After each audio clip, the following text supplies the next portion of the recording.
Fans, welcome to today's conference game at FMB Field. Today's game pits Manor College against your Central Penn College Knights. The USCAA and Central Penn College promote good sportsmanship by student athletes, coaches, and spectators. We request your cooperation by supporting the participants and officials in a positive manner. Profanity, racial, and ethnic comments, or other intimidating actions directed at officials, student athletes, coaches, or team representatives will not be tolerated and are grounds for removal from the site of competition. And now, here are your starting lineups for today's game. First, for the visiting team for Manor College. Number 30, Anthony Ortiz. Number 10, Tavion Witherspoon. Number 4, Cedric Navas. Number 29, Seamus Mahoney. Number 35, Christopher Colella. Number 9, Zakee Smith. Number 28, Alexander Rabitz. Number 7, Eric Dutchover. And number 56, Joshua Simpson. And now for our Central Penn College Knights. Number 21, Weston Campbell. Number 3, Darwin Cruz. Number 8, Jaden Baltimore. Number 40, Nick Walter. Number 28, Brady Park. Number 7, Brian Lowen. Number 51, Sam Warrior. Number 9, Tyler Haynes. Number 50, Charles Moore. And number 5, Jordan Spotfield.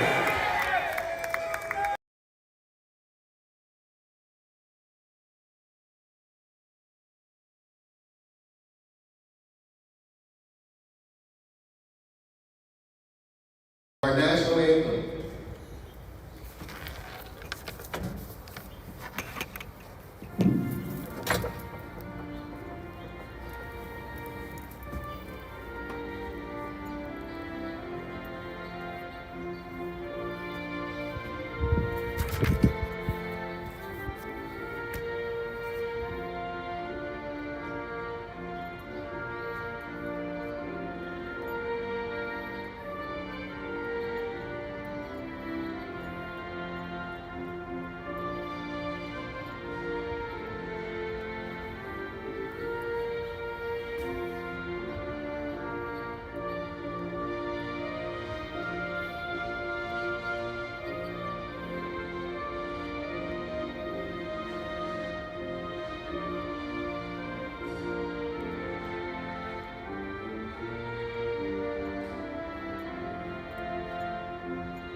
Welcome everybody to Knights Baseball. We are here. Happy morning, baseball. This almost kind of reminds me of the Tokyo series earlier this week.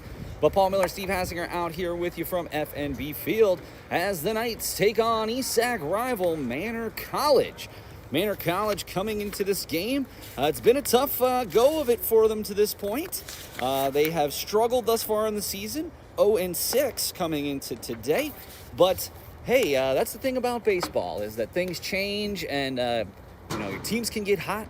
A lot of new Knights out here today, and we'll be talking about all of these new Knights here today with my broadcast partner, Steve Hassinger. Steve, welcome back to the show, and I'm still on a high from the other day after those 2 unbelievable contests against Penn State Mont Alto. Thank you, Paul. Yeah, it's great to be with you again this morning. Great day for baseball. We bumped these games up because of impending rain in the forecast. When we got here, it was bright and sunny. Sun's still trying to peek through the clouds, but the clouds are rolling in a little bit. It's getting a little breezy out there. The flags out in center field are blowing from left to right, so we'll see if the wind is a factor at all, and some high pop-ups or fly balls to the outfield. And as you said, we're going to see some Knights in the lineup that aren't always starting, and I think it's a good opportunity to get them some playing time today. So interested to see how this game goes for the Knights. And just to note, the wind does play a little havoc with our camera, so if you do see it move in the wind, please know that we're doing everything that we can to keep our stream as professional as possible. So it's Jordan Spatafor on the mound today. Spatafor has, fans of the Knights know Jordan well. He is a junior. He's appeared in 2 games this season, has allowed 3 earned runs in 2/3 of an inning, so looking to get the ship right here for the Knights. You did get to hear the starting lineups. A couple of veterans in the lineup, including catcher Brady Park, who was just recently on the Nightly News podcast, as well as Tyler Haynes, who was also on the Nightly News podcast doing the season preview. So looking forward to see what they can do here today. Also Brian Lowen, who started again last season for the Knights, but a lot of freshmen, including the exciting freshman Darwin Cruz, who we saw in a pinch running capacity last time. Spatafor, a local player, come out of East Pennsboro High School. Indeed. So it's nice to see him. Number 30 for Manor College, Anthony Ortiz. So Ortiz is going to step in here against Spatafor. Ortiz coming into the season with a .350 average, 1 home run, 11 RBIs.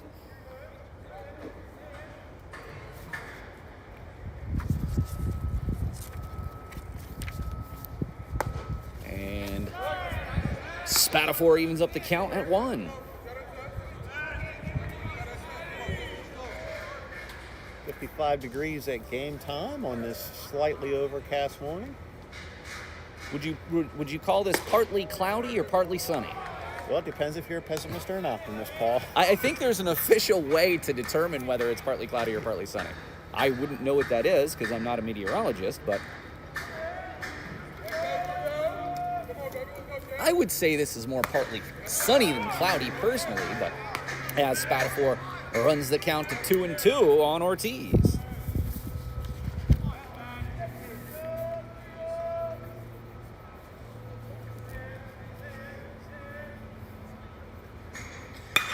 And there's a shot into center field. Single there to start the game for Manor College. Nice piece of hitting there by Ortiz with 2 strikes on him, and didn't overswing, just kind of served that ball up the middle into center field for a base hit to lead off the game. And Ortiz on first, so we'll see if he is in the mood to run today. And that's going to be popped straight up by Witherspoon. And the catch made. Walter got under that one at second base today. And good for Spatafor to get that first out of the game under his belt. Have a runner hold at first after that leadoff single. Now batting, number 4, Cedric Navas. Knights coming off 2 massive victories. Trying to get him back at first base, and he is safe, but not by much. 2 massive victories. The bats weren't really going, but the pitching was so electric between Cameron Smiley, Wyatt Kozer, and Colton Zerbe in relief, only allowing 1 run on the day. So some momentum being built for Central Penn. And there he goes! Park can't come up with it, and he's in there standing as Ortiz with a steal. Yeah, good throw by Brady, but he didn't have a chance there. The ball was in the dirt, so he couldn't field it cleanly and get the throw off in time.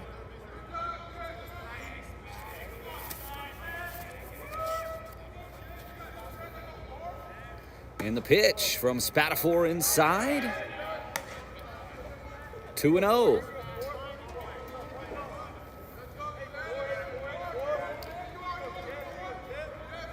Another beautiful day for baseball. We got really lucky here during opening week. Of course, that with the strike from Spatafor, and Park thought he had Ortiz sleeping. And I think if Lowen would have been a little bit closer to that bag, there might have been a play there. Would have been a close play, yeah. If he had fielded it cleanly and would have been a little closer to the bag, it would have been close. So great opening week again. I know that they bumped this game up 2 hours to try to get it in here today. And a fastball, bounced foul.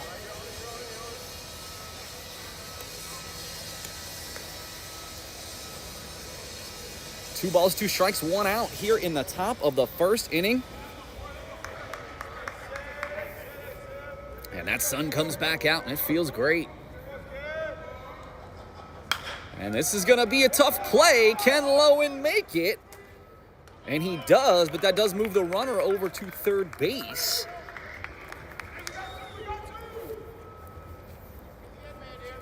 On the fielder's choice. Now batting, number 29, Haynes Mahoney. Mahoney steps in. And the pitch. So, as we mentioned, Manor coming in here 0-6 today. Has had some really tough losses in ESAC competition thus far to Bucks, Christendom, and Williamson. 0-6. And some big scores there against them as well. So, again, a chance for the Knights to keep a hot streak going here at home, to win their first 4 home victories. Not entirely sure with the impending rain if this is going to be a doubleheader. At least the initial schedule is a single 9-inning game, but there is a possibility that we could play 2, but that remains to be seen. Can Spatafor get out of this inning? And a big swing and a miss. Mahoney strikes out, and Spatafor, while he did allow that single, gets out of the inning unscathed. So we'll go to the bottom of the first. It's still a 0-0 ball game. Shop for your groceries at Weis Markets and get discounts on fuel for your car. With Weis Rewards program, you can earn 1 point for every $1 spent on participating purchases. When you reach 100 points, you will be able to redeem your points for 10 cents off a gallon, up to $1 off per gallon of gas. Visit wisemarkets.com/gas-rewards for more information. All right, we're going to take just a short break. We'll be back here with you with the bottom of the first.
And now, for your Central Pennsylvania Knights, number 21, Weston Campbell.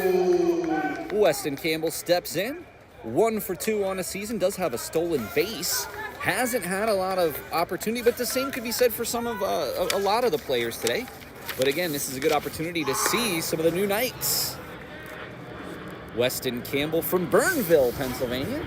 You're going to have to help me out. Brian usually helps me out with Pennsylvania geography because I know our area pretty well, but much of the rest of the state, I'm in trouble. I've been to Burnville once or twice, if I'm not mistaken, in the Reading area. Okay.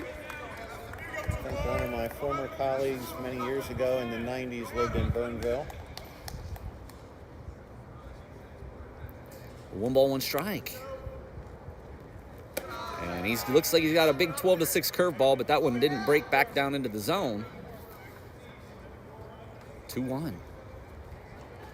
Campbell, one of those guys who really has a good shot moving forward to make an impact on this team. And a fastball on the outside corner gets him 2-2.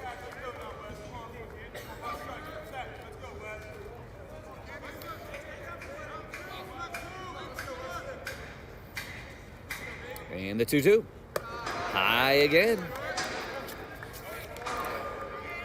Navas is going to have to really work on getting that curveball down into the zone if he wants to have any success today against the Knights. And a fastball's low, and it'll walk him. So both teams with their leadoff hitter on in the first here. Manor obviously stranded him at third base. Let's see if the Knights can get Campbell around the score and take the early lead. Number 3, Darwin Cruz. And I know Brian Christiana's out there loving seeing Darwin Cruz up here from his alma mater of Mount Carmel, Pennsylvania. And there he goes. And the stand-up steal for Campbell. Yeah, and it was a pretty close play. I kind of thought he should have slid there, but he's in there regardless. So yes, Mount Carmel for Darwin. He's listed as a left field, center field, so he's been mainly in outfield. And that's going to be popped up. Can Manor get there? And they do, and an error. And there goes Campbell over to third. And I don't really think the wind was a big factor on that. It hadn't been his glove, it just popped out. It's a good pitch by the pitcher with the runner at second there. Come inside. Tough pitch to go to the right side to move the runner. And he went to the right side, but it was popped up. Central Penn gets a break, so let's see if they can take advantage. Baltimore only one official at bat on the season. And there goes Cruz. And uncontested here, already runners in scoring position, Steve. Second and third, nobody out. Got to take advantage and got to push at least 1 and hopefully 2 across here. With the heart of the order coming up. And Baltimore sends a shot deep. And that is going to be caught. And the problem here is, Steve, is that Campbell was halfway down the line instead of tagging on that play. Yeah, really bad base running mistake there by Campbell. You've got to hang close because if the ball drops, he scores walking anyways. So that... For your Central Pennsylvania Knights, number 40. Yeah, and I think the third base coach there is kind of putting some blame on himself too because it was up to the coach to have him back at the bag there. Walter steps in from Newville. Big spring. I'm in through Newville a lot. Pretty much anytime I take the turnpike, I drive up through Newville and jump on there, save myself a few dollars. Had a boss from Newville when I started at Central Penn. Great. It's a beautiful area out there. I spent a lot of time out there. So this is going to be a tough play here, but does come down with it, and then they're bluffing. I'm not sure exactly what Central Penn's doing here. I think trying to just cause some disruption on the baselines, hoping Manor makes a mistake, but they didn't. That was a really good play there by Ortiz. It's short, not to be fooled. And Campbell was back at the bag ready to tag that time, but the ball just wasn't deep enough to be able to do it. Now here's a chance for Brady Park. Now I do know that Park's only listed as a junior. This will be, from what he said on the podcast, his final season with the Knights. He's getting ready to graduate in short order. So definitely an important game for him. One of the last potential few games he might get to start here. You know, the Knights only have, if I'm not mistaken, 13 home games, 2 of which have already been played, and an excuse me shot, and I'll tell you, this could be trouble. And do they get the out call in? They do. And somehow, Manor gets out of that first inning with the first 2 runners on base. And again, Knights should easily be up 1-0 here, but it's still 0-0 as we go to the top of the second. Yeah, Central Penn helped them out a little bit with some base running errors at that time. Are you in a hurry and can't figure out what to have for dinner? Stop by your local Weis markets where we offer quick, easy, and convenient meals for you and your family. Pick up a bucket of chicken or check out our Friday pizza deals. For every 5 pizzas you purchase, you'll get the 6th pizza for free. This includes both cheese and 1-topping pizzas. Visit weismarkets.com/deli for more information. We will take a short break. It looks like the Knights might be going with a bullpen game today as number 12, Gavin Jones, comes out to warm up. So we will be back here with you.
Back here with you, Paul Miller, Steve Hassinger from FNB Field, the 3rd home game of the season. The Knights, the perfect 2-0 on the season after absolutely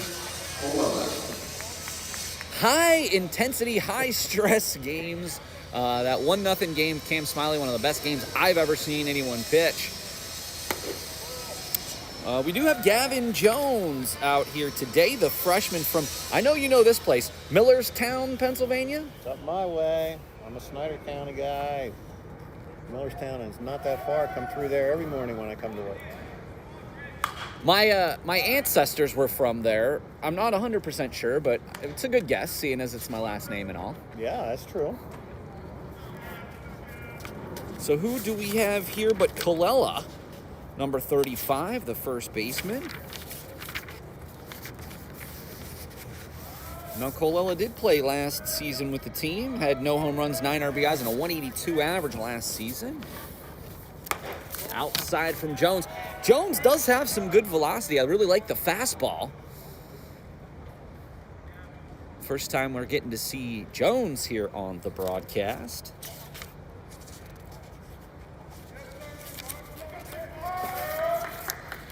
Nice slider. What a pitch. Yeah, good pitch there. Even the count 2-2. Jones has pitched twice this season, has 1 inning pitched, 6 earned runs. So a couple of tough appearances for Jones thus far. Looking to rebound here, maybe get a couple innings. Gonna go with the sweeper on that one, Steve. Yeah, that was too far off the plate to get him to chase. So let's see if he can come back and make a good 3-2 pitch here. We don't want that leadoff hitter on again. And Colella with a full count. Outside, he's going to walk him.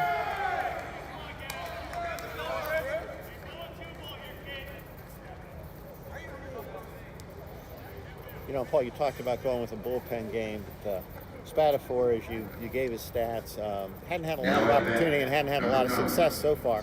So he got out of that first inning nicely with no runs, and maybe an opportunity to take him out with a scoreless inning and build that confidence for the next outing. And they're going back to first base.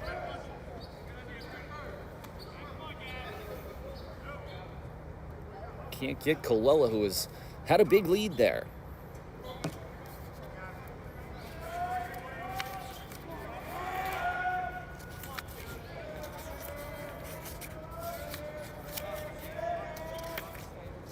And the pitch, he's trying to bunt. Comes right back at us. Zaki Smith from Philadelphia, the 5'8" freshman.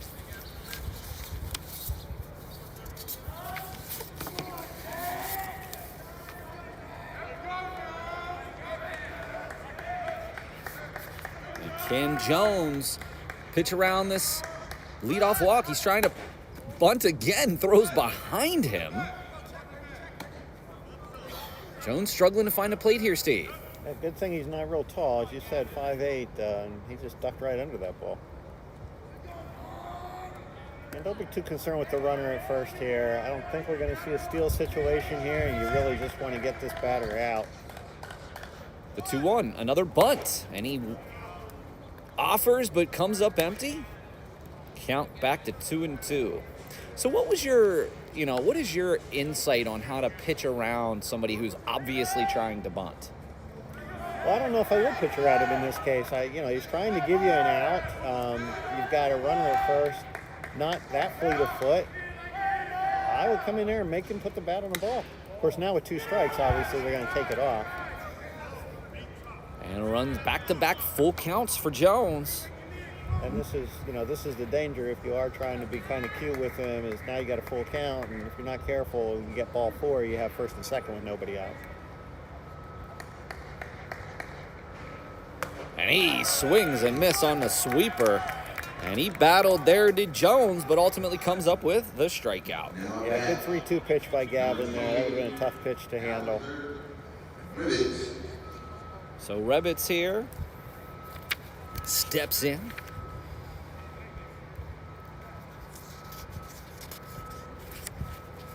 The second baseman from, I may butcher this one, Cheltenham, PA. Did I say that right? I think so. Cheltenham, yep. Any insight on where that is? I used to know, but I can't think off the top of my head. Hey, we're not geographers out there, folks. I think I have a pretty good knowledge about my state, but much north of State College, the western part of the state I'm good with because I went to Slippery Rock, but I don't travel much north of State College very often. Or really in Northeast PA either, other than if we're, going up there for a conference or something. I used to have a labor market area up in Cottersport, Gaines, Shingle House, so I knew that northern part of the state. The 1-0, and another bunt attempt. I suppose, based on the lack of success they've had offensively this year, I just don't see why you would bunt. Well, that certainly wouldn't have been a good pitch to bunt with it being high and outside. And offers there, gets the strike call, now 1-2 for Jones.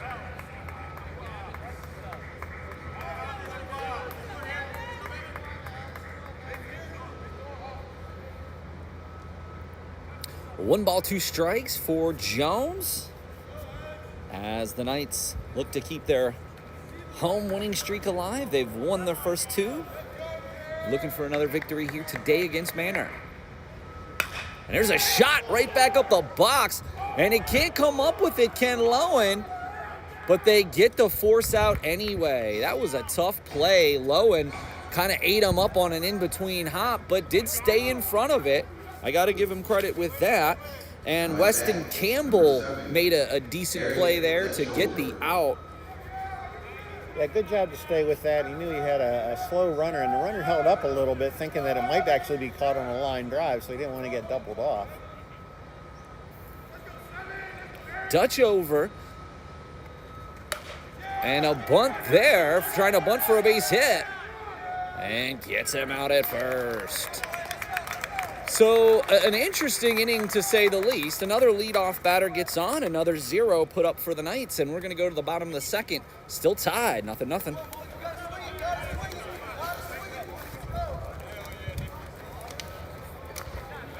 The Central Penn College app was designed with students in mind. The app brings the school to your fingertips and enables you to connect with the Central Penn community. Stay on top of your events, classes, and assignments with the built-in calendar function, and get notified of important dates, deadlines, and security announcements. Make friends, ask questions, and access campus resources at any time. Search Central Penn College in the App Store. We'll be back here with you in just a moment. It's 0-0.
Brings up Brian Lowen here, a stalwart from last season's ESAC championship game, so great to see him in the lineup. Saw him a little bit in the second game back on Tuesday. Had a brief conversation there with interim first base coach Tanner McCoy. He is having the day off and is going to be the first base coach for today. So it's a new experience for him. Building those transferable skills. The career services guy in me just loves building those transferable skills. 100%.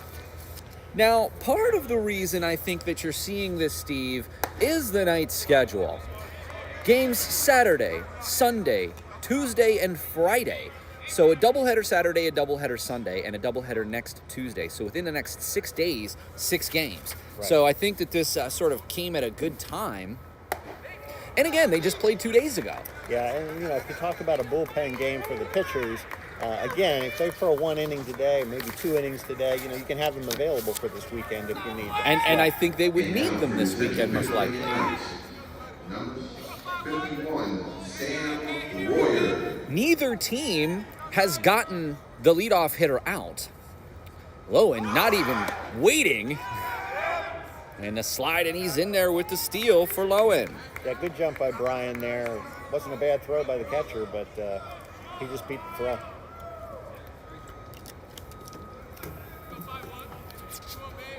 Sam Royer only 1 at bat on the season thus far, the third baseman.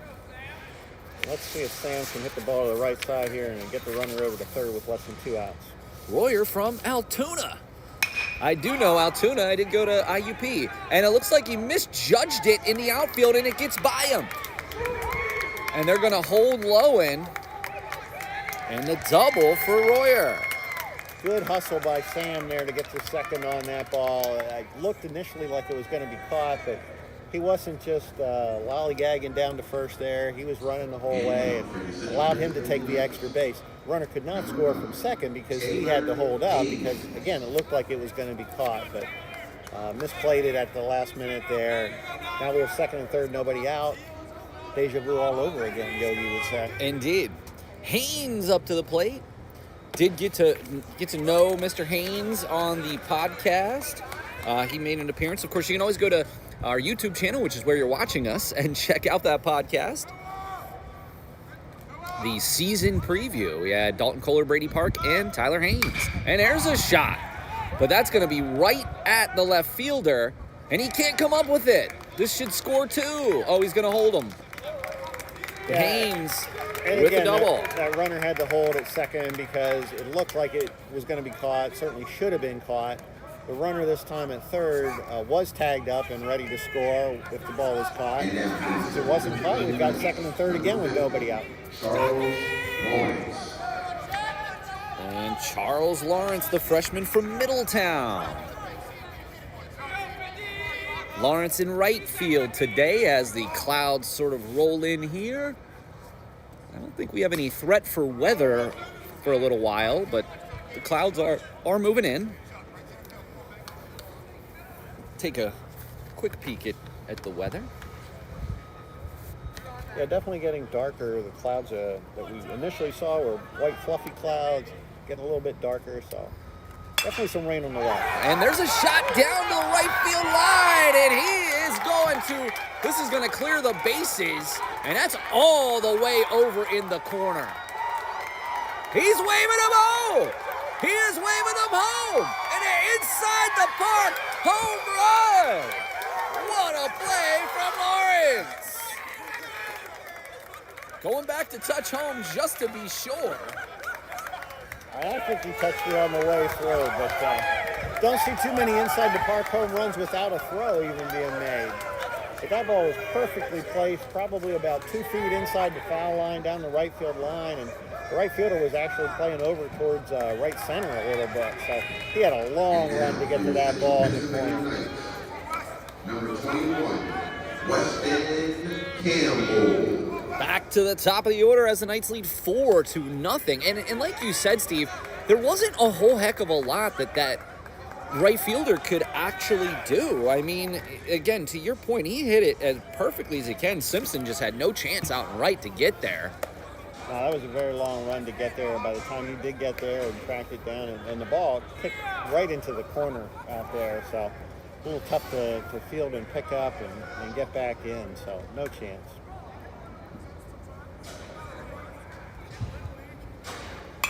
And that's going to be foul and out of play. Actually, Steve, I'm pleasantly surprised with the number of fans here today for the AM game, especially with the last-minute time change. And I did just look at the weather. We look good till about 3 o'clock. So, maybe there's a chance we get a doubleheader in today. We'll take it. Back to the top of the order for Campbell. Campbell goes down swinging there, so 1 out. But, you look at the scoreboard now, Paul, 4 runs. That's more than we scored in 2 games on Tuesday. Indeed. On 1 play, really. Cruz up, reached on an error and stole a base back in the first. It's going to be off the plate and high.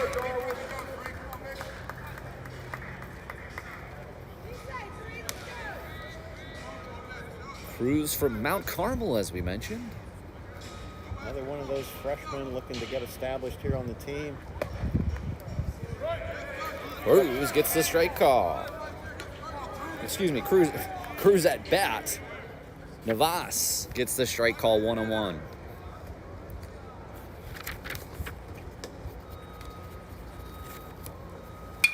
And he gets some good aluminum on it, but this is going to be another tough play for Manor. And he does make the catch out in center field. Smith. So 2 down after the base is clearing inside the park, home run by Lawrence. And that wind is definitely a little bit of a factor on those high fly balls to the outfield. I mean, especially when you've never played on a field like this before. Right. Yeah, and those flags are blowing hard from left to right. Baltimore steps in, skied out to center, back in the first.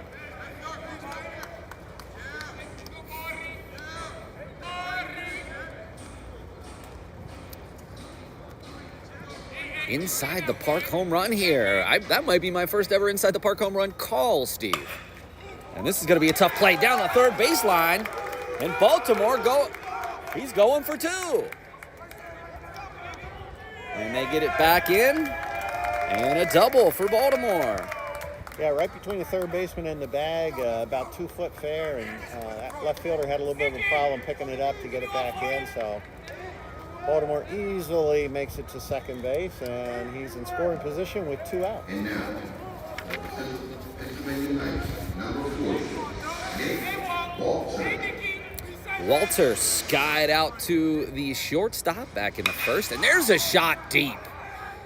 Should be catchable for Smith, and does get under it and does retire the side, but not before an inside the park home run by Lawrence. And we will go to the top of the third. It's 4-0 Knights. Central Penn College Student Government Association is a voice for all students, those living on campus, those studying online, and those returning to continue their education. SGA is here to make your time at Central Penn College the best experience possible. You can contact SGA with any questions, comments, or concerns by emailing sga@centralpenn.edu. And we'll be right back with the top of the third.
Joshua Simpson.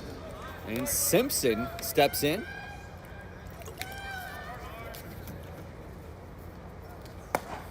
The bottom of the order.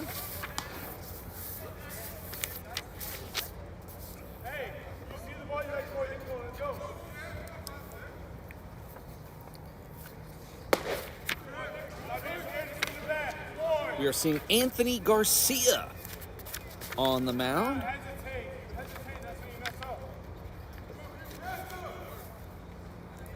So I think you're right, Paul. It does look like a bullpen game. An inning out of each of these pitchers. Garcia had 1 appearance, but he only pitched a third of an inning so far. Didn't give up a run. Nice to see that the Knights have some bullpen depth. Again, we were talking about these schedules for these guys are really demanding. Great paints on the outside corner and strikes him out. Simpson down on strikes. Being in Pennsylvania and all, just the fact that it's March and we've had 2 beautiful days like this is pretty incredible. But, the Knights had 7 games canceled, 8 games canceled or postponed to this point in the season. But when you're scheduling games starting February 7th, that's just the nature of college baseball in Pennsylvania. But we've been very lucky. But, Steve, an immense amount of games. Like we already talked about the next week. Then beyond that, they've got, I'm even looking, as many as 6 to 8 games in a week. So they are going to, the Knights, if they want to seriously make a run at the Small College World Series, which everyone believes they can, they are going to need some of these players to step up. Yeah. And a couple of those early games were down south. They had one game against Mid-Atlantic Christian that they won 6-4, and then they were supposed to have a doubleheader the next day, and those games got canceled, as you said. Back here in Pennsylvania, no surprise that you have those rainouts or those bad weather games, but it looks like we're trending in the right direction now. And he walked him on 4 pitches. Ortiz, not a guy you want to have on the base paths here. Now bat number 10. Did get the leadoff hitter this inning, but the second hitter reaches first. So let's see if he tries to run down 4-0 here. 8 steals last year, and not only did he on the first pitch, and he got him. What a great throw by Brady. He threw from his knees. He was down on the ground there. He didn't even have a chance to stand up. And again, it wasn't a great pitch to throw on. It was in the dirt, but he did a great job of picking it up and making the throw from the dirt. Blast from the past, that reminded me of Benito Santiago. There you go. Yeah. Doesn't have that leg out like Benito did. No, he doesn't. But he would throw from one knee in the leg. And I would always, whenever I pitched back in the day, my concern was getting beaned. Because, you're not always paying attention if the runner is gone when you're in the middle of your delivery. And Garcia gets it outside, so good thing that runner was erased off the base paths, or it would have been someone in scoring position. Yeah, that pitch was way outside. Brady didn't really have a chance to field that ball. Witherspoon 0 for 1. 2 balls, 1 strike. Back foul again.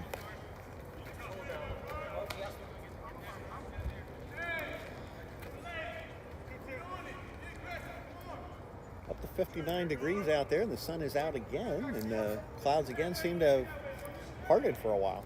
Yeah, I would say there's at least a chance we could get 2 games in. Again, we were talking to Athletic Director Casey Hicks earlier as Campbell makes the final out of the inning. I guess you can kind of say it was a 1-2-3 inning there. We did have a base runner on, but he was thrown out at second on a good throw by Brady Park. Face the minimum here as we go to the bottom of the third. Knights ahead 4-0 against Manor College in this Eastern State Athletic Conference game. With Weis to go online, Weis Markets will do the shopping for you. Shop for your favorite products online or on our app anytime and anywhere. Then choose to pick up your groceries curbside or have them delivered to your house. Visit wisemarkets.com/shop for more information. Be back here in the bottom of the third inning.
And now for our Central Pennsylvania Knights, number 28, Brady Park. And Park back here as we are in the top of the third inning. He grounded out in the first. Great caught stealing back in the last inning. I will say Navas is pitching well. You can't really fault him on that inside the park home run. I mean, a run or two is going to score, but that wasn't really his fault. It was just sort of hit them where they ain't. Well, and a couple of those fly balls to the outfield obviously should have been caught as well. So I think he really could have got out of that inning probably with, as you said, 1 or 2 runs at the most. The 0-2. Park fouls it straight back.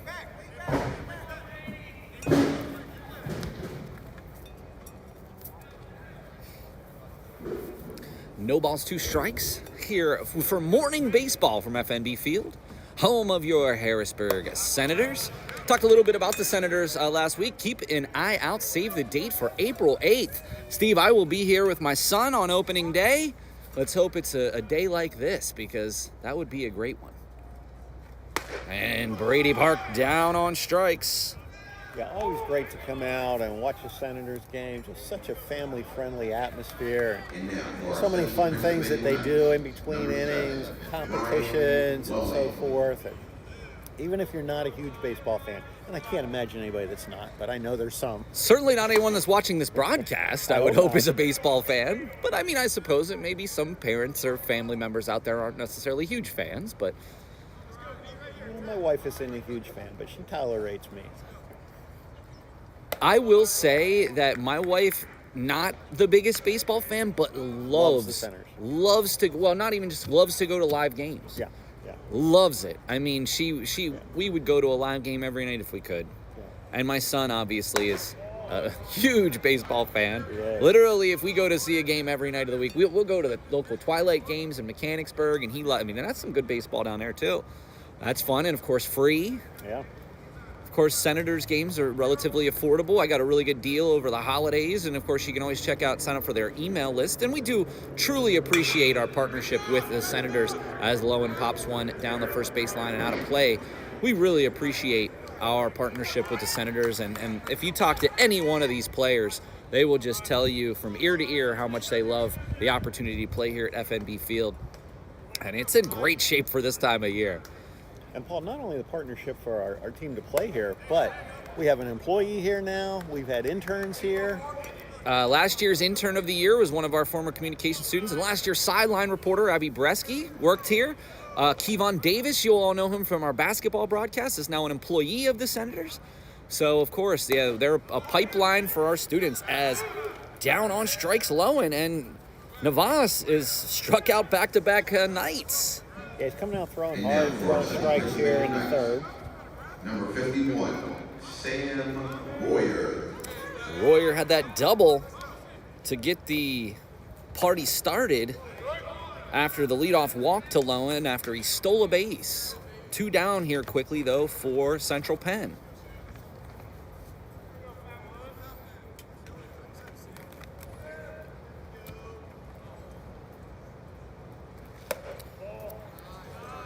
And Paul, we've referenced the fact that Sam and several other players are getting opportunity to start here that might normally start. I've got to give Coach Stevens a lot of credit because, so often you get these guys in maybe in the 6th inning, the 7th inning if you've got a big lead. He's given them an opportunity to start and get some really good playing time here against Manor starters as well. Fantastic play in a 1-2-3 inning from Navas. Definitely a step in the right direction. So we are going to go to the top of the 4th inning, with the Knights still ahead 4-0. Calling all gamers, Central Penn College was recently accepted into the National Association of Collegiate Esports. We are now a part of the association that boasts more than 130 schools and over 3,000 student athletes. If you have any interest in the Central Penn Gaming Club or the esports program, please reach out to Club Advisor Donnie Lewis. Steve, while we have a second here, I did want to take an opportunity to talk about the CPC film series. We have just recently announced the film series for the spring term, so save the date for Friday, May 9th at 6 p.m. as the CPC film series returns for the spring term with Associate Professor of Communication Michael Lirilimpi presenting the classic Western film High Noon. Is that a film that you're familiar with? I am familiar with that. Well, I've never seen it, so keep the spoilers to yourself. During the presentation, he will discuss the film's historical significance and lasting influence on American cinema. Concessions will, as always, be available for a donation to the Knightly News Media Club, as it is one of the events that we help to sponsor each and every term. And Steve, I would like to give you a personal invitation to said film series as our guest of honor. I will have to check my social calendar for May 9th and see if I'm available that evening. Sounds like a fun time. My favorite kind of movie, too. Free. Right? Indeed, of course. I didn't mention that. Yes, everything is free. Free and open to the public, students, faculty, staff, community members, and of course, donation for refreshments. We have popcorn, soda, candy. So just bring us a few bucks and kind of take whatever you want. It's not like when I went to the movies, I took my son to the movies last week, they wanted $12 for a popcorn, Steve. It's crazy. I mean, look, I am not someone who typically brings their own stuff to a movie. Obviously, we all know we're not supposed to do that. Whether that stops us or not, I can't say. But my mind was blown. I think it was $22 for the #1 combo meal with a popcorn and soda. Now, we all split it. So, it's, $8 a piece, but still. And that's going to be right back. Oh, and it's booted. Mark Culp. So Mark Culp into pitch for his first outing on the season. And what is the old saying, Steve? The ball always finds you. There was a situation where Culp threw his first pitch at the college level, and the ball came right back to him, and he couldn't come up with it cleanly. It got me a little nervous out there. Again, first outing that you're playing in a AA stadium. So as you said, not used to being on quite a field like this, and make the pitch, but then have that little comeback right away. So let's see if he can regroup here. He bounced back well with the strike to the batter. And he clipped the jersey with the hit by pitch. Yeah, that must have just nicked the jersey. I did hear it from back here. It was almost like the other day when it hit the bat, and I just heard it, for a split second. So Colella walked and was thrown out at second, but he's got a chance here if Manor wants to keep this game competitive.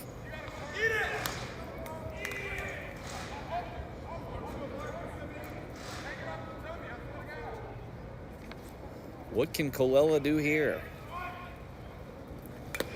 Just a piece. 1-1 count for Culp.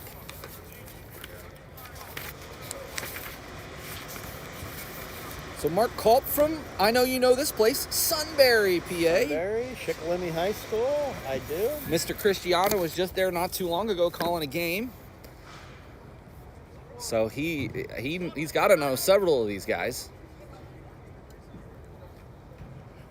Steve, I was actually invited to be on the Brian Cristiano podcast. I saw that Brian started a podcast. He's had about 4 or 5 episodes already. I know I caught part of one with his dad and his brother. I will make sure that he has you on in the near future as well. I'm sure we can find something interesting to talk about. And that's going to be fouling out of play. 2 balls, 2 strikes from Culp.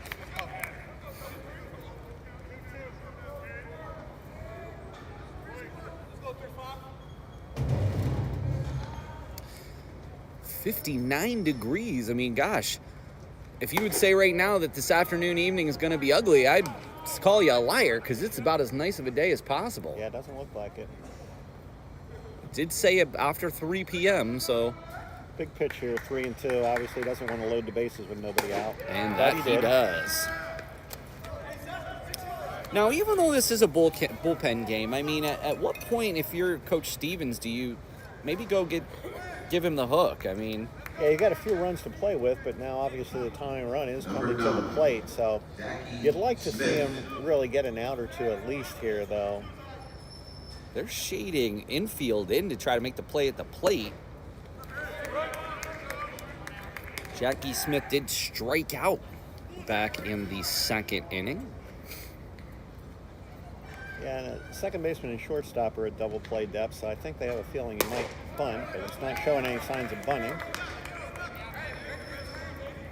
I'm sorry, but I understand you want to get on the scoreboard, but you're down 4-0, bases loaded, nobody out. Why would you even think about bunting?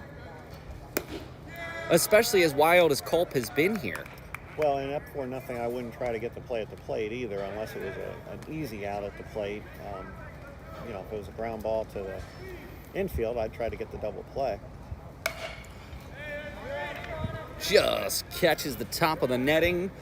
2 hour left. Culp ahead of him down, 1-2 strikes, so maybe he can finish him off with the strikeout, and we won't have to worry about coming home or getting a double play. And indeed, Steve. Back-to-back strikeouts for Smith, and now a double play gets the Knights out of this inning after a bases-loaded jam. Pitching coach comes on out, gives them some words of encouragement. John Smith, the pitching coach for Central Penn. Is that really his name, Paul? John Just Smith. Go by John Smith.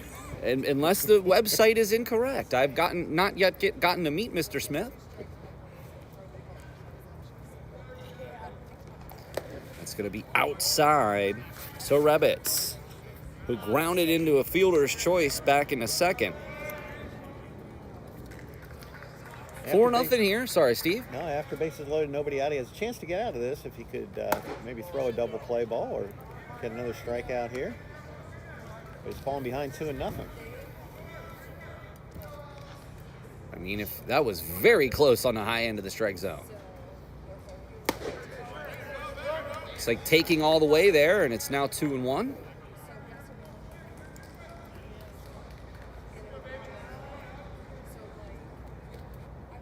I mean, if he could just serve it over the first baseman's head, that's probably at least 2 runs, although the outfield is about at half depth. I don't know that I've ever seen them playing that shallow.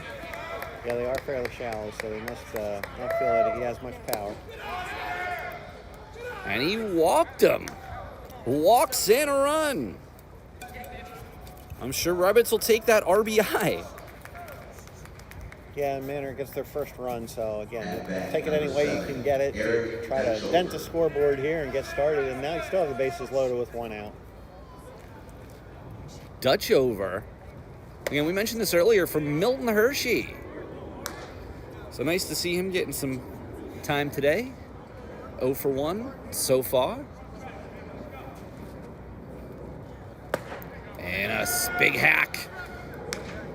Comes up empty.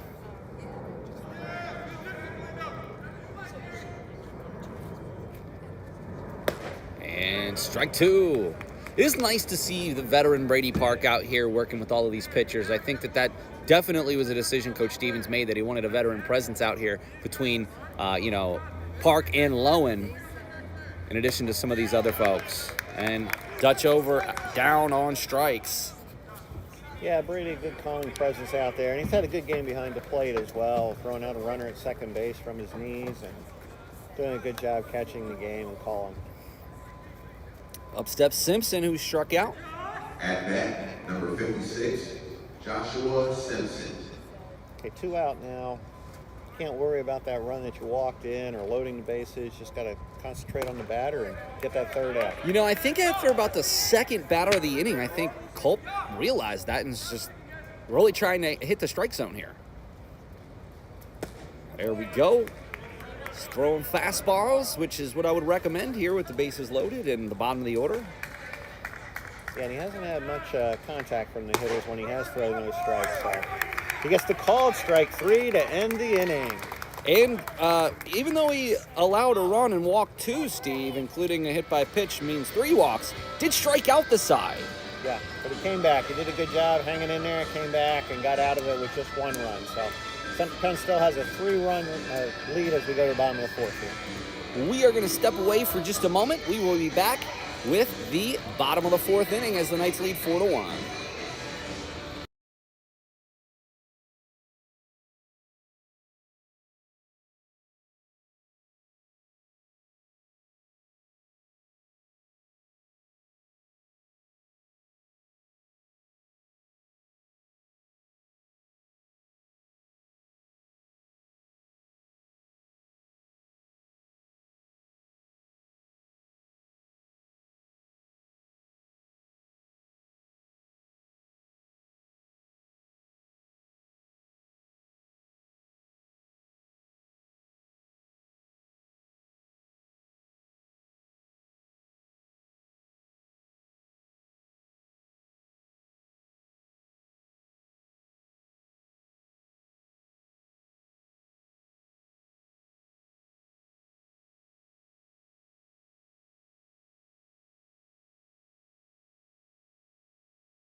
Don't look now, but CM Punk is coming out with his theme song there over the in-between innings. Number 9, Tyler Haynes. Haynes steps in, had a double and an RBI back in the second inning. And while a bit of a rough first 2 innings for Navas, 2 strikeouts in 1-2-3 inning back in the third. Haynes looking to make his presence felt. And that's going to be a tough play right to the hole. And that's just going to squirt through. But again, Haynes will take it, and another leadoff batter reaches base. Yeah, one of those seeing eye singles, got it off the end of the bat. Didn't get much on it, but perfectly placed between first and second. So, well, I got to be honest. I don't know that Lawrence can top his first at bat at home with the inside the park home run. For your Central Pennsylvania Knights, number 50, Charles Lawrence. With 3 RBI back in the second, and he's going. And it was another decent attempt there from the catcher, Mahoney. Yeah, throw just a little too high coming in there. And Haynes with the steal.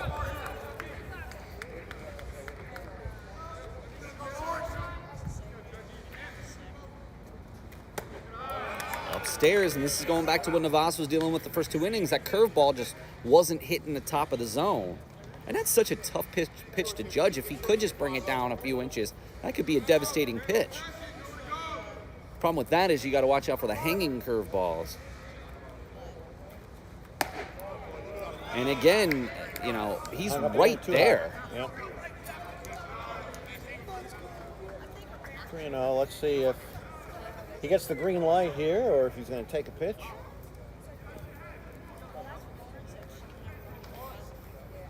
Anything to the right side on the ground or to the outfield. Should get that runner over to third with less than 2 outs.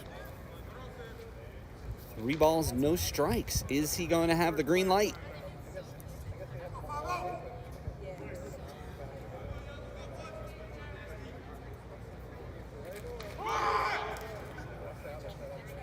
Going for the bunt. Pulls it back. Gets the strike call. Obviously taken all the way there because he wouldn't be bunting at 3-0. So the right fielder has played a little closer to the right field line for this at-bat, Paul, after the inside the park home run. Big gap now, though, in right center. And he walks him.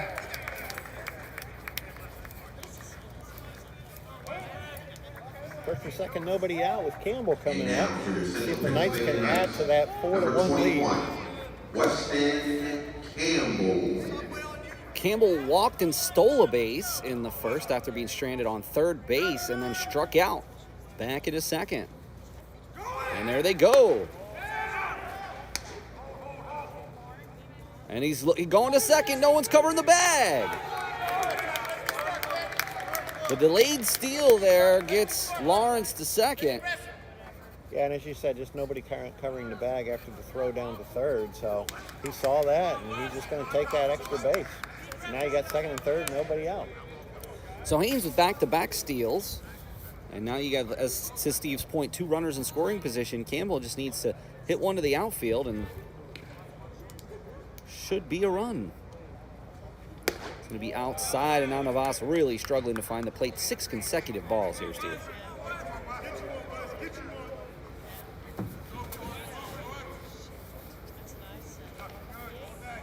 The 2-0. Does get that outside corner. Navas with a strike.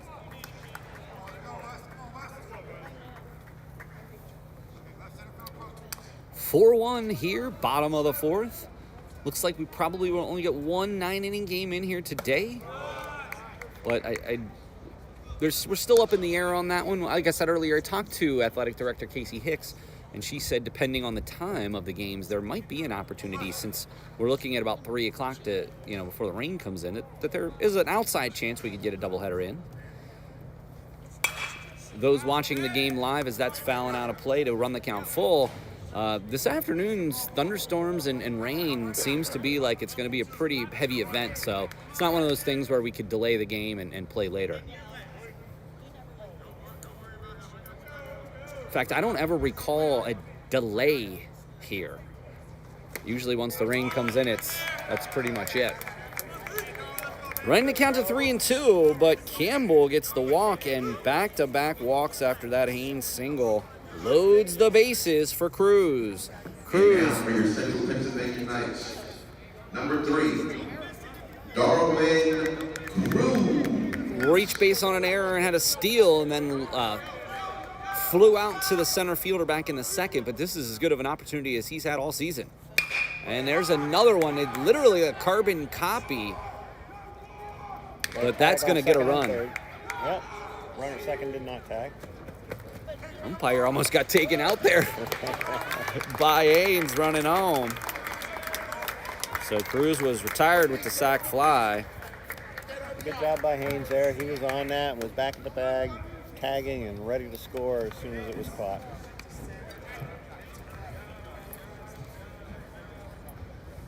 Knights now lead 5-1. Now at bat for your Central Pennsylvania Knights, number 8, Jaden Baltimore. And double steal, and that could be batter interference. The ump didn't call it.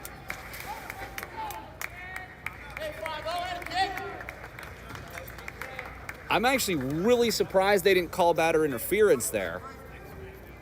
And that ball just sailed on the catcher and threw it over the third baseman's head and down into left field. So 2 runs able to cross the plate. As Campbell over to third.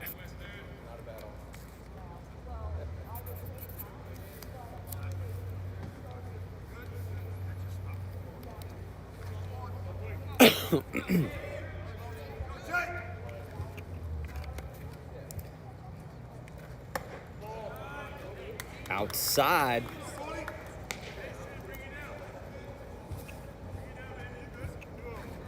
Six 6-1, Knights now lead.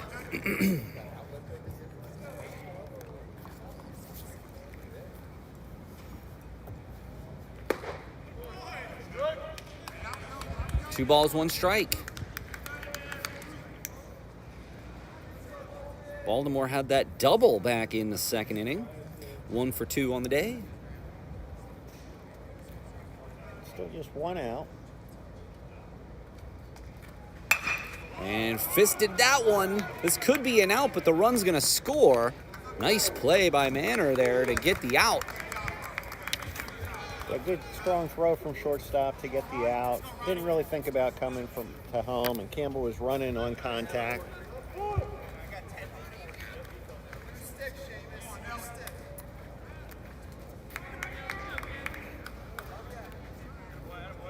Looks like Morrell is going to hit here. And now for your Central Pennsylvania Knights, number 10, Romeo Morrell. 0 for 2 on the season so far.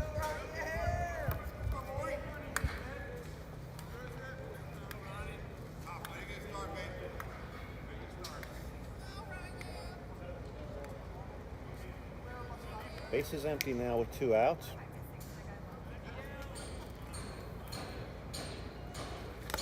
The pitch hits off of the catcher.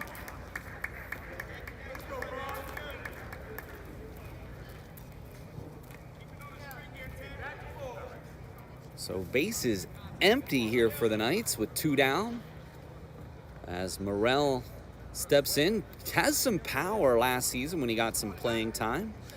Is a great left-handed power source for the Knights. And just high. 2-1. Give Navas credit here. He has battled through some tough defense and is hung in there against the Knights. Yeah, 4 errors on the scoreboard for Manor. Off the plate to run the count to 3-1. Park on deck. Good hitters count now for Morrell to try to get that first hit of the season.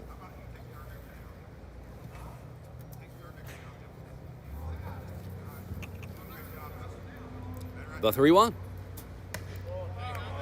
High and a little bit inside, and Morrell gets the walk.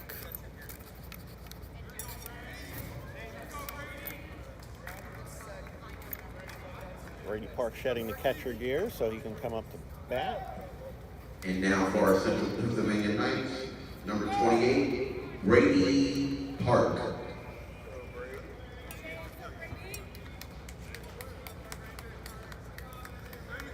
Two down here in the bottom of the fourth. Park first pitch swinging.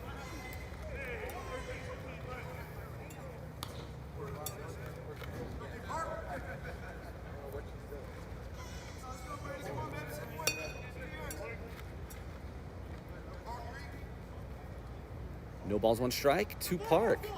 And Morrell goes. Good throw from the catcher, but Roniel Morrell had just an immense jump. I don't know that Buster Posey could have thrown him out. No, he had a running jump.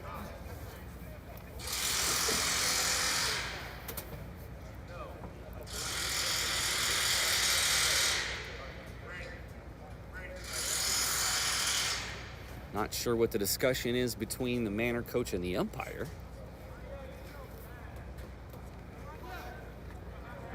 But it's 7-1.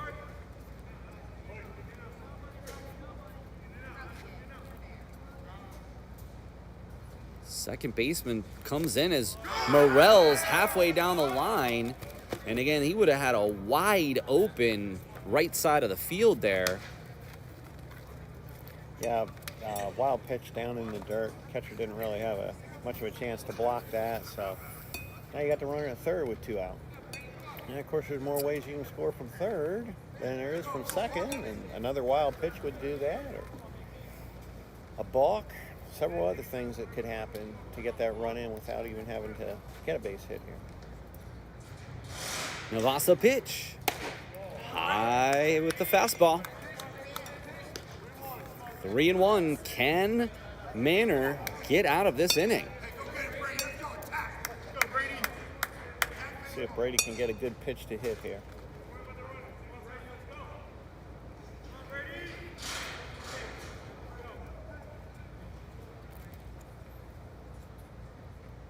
The pitch. Inside Watson.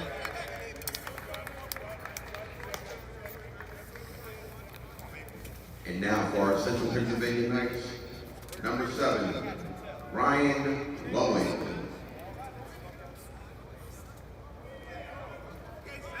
Oh, I'm shedding the jacket as we get to 62 degrees on the scoreboard out there. Definitely warming up, warmer than I thought it was going to be today. And as we talked about on Tuesday's game, the catchers and pitchers, if they hit, do get a courtesy runner. And wouldn't you know it, Owen Zell over there at first base. And there he goes. And no throw. Yeah, with Owen's speed, probably good decision there not to even try to throw with a runner at third. So a base hit almost certainly scores 2 here if it's in the outfield.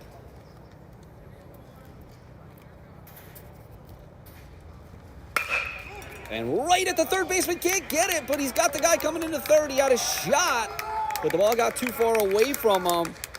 And Lowen, the single and the RBI. It looked like he had it on a line there. It was into his glove, but it just popped out of his glove. And a little surprised that Owen tried to get to third there because he could have recovered and tagged him out, but And now Owen for our beat him in Central there. Pennsylvania Knights, number 51, Sam Royer.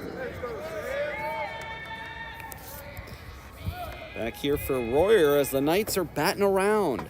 Royer had the double and scored a run back in the second. Flew out to the shortstop in the third.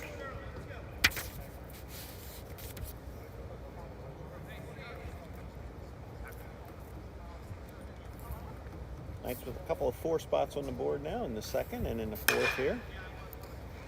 Just foul.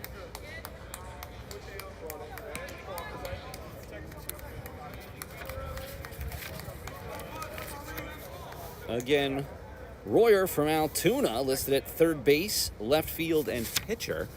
So it remains to be seen if he gets in this game, and he gives it a ride to left. And that will get down in the outfield. And 2 down. And Royer with the triple. Yeah, and unfortunately for Manor, just another ball misplayed out there in the outfield. Left fielder came in a couple of steps, but it was well hit and over his head. By the time you realized that and started to go back, he didn't have a chance to make the catch. Number 9, Tyler Haynes. Brings the score to 11-1.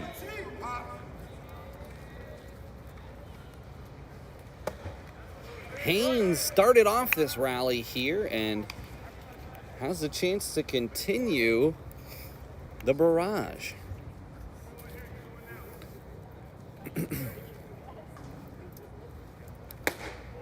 Navas, another pitch inside. He has just really struggled with his command today, Steve.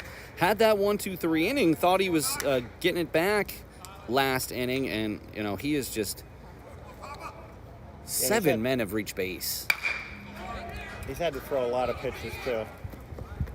And there it is, and the Manor gets out of the inning, but not before the Knights put up a 7 spot here in the bottom of the 4th inning.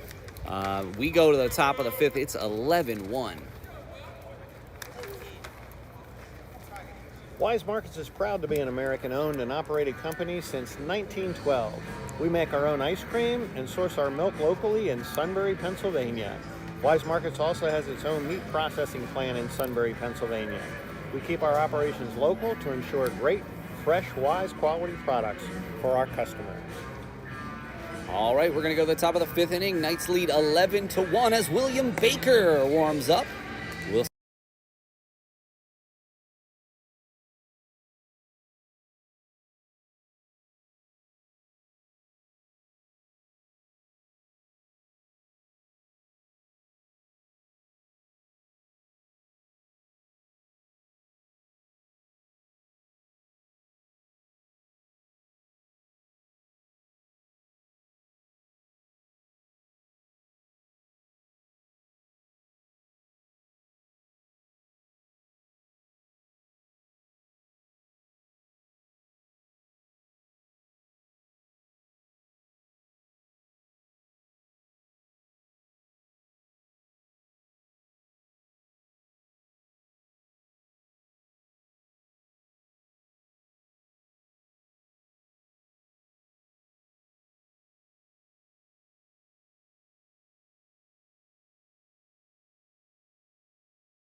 Ortiz steps in for Manor in what could be their last opportunity with the 10-run rule that we have here. And I'll tell you what, William Baker's got some serious velocity. William Baker III from Georgia. He's had 2 appearances so far, 2 2/3 innings, given up 5 earned runs on 3 hits and 4 walks, and he struck out 2. Ortiz has reached base twice today, a single, a walk, and a steal. Was thrown out at second base. And Baker gets the slider to catch the outside corner.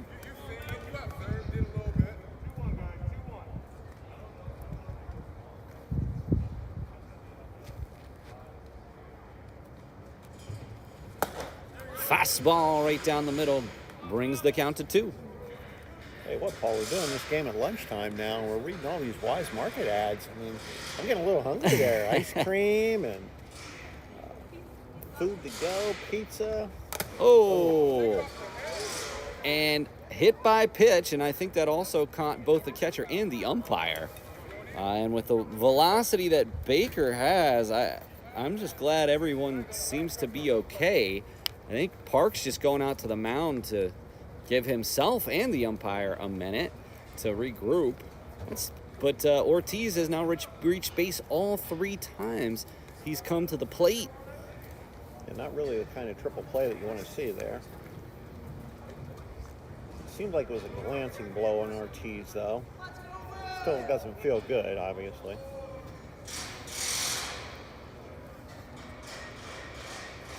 And comes right back and throws a slider off the plate.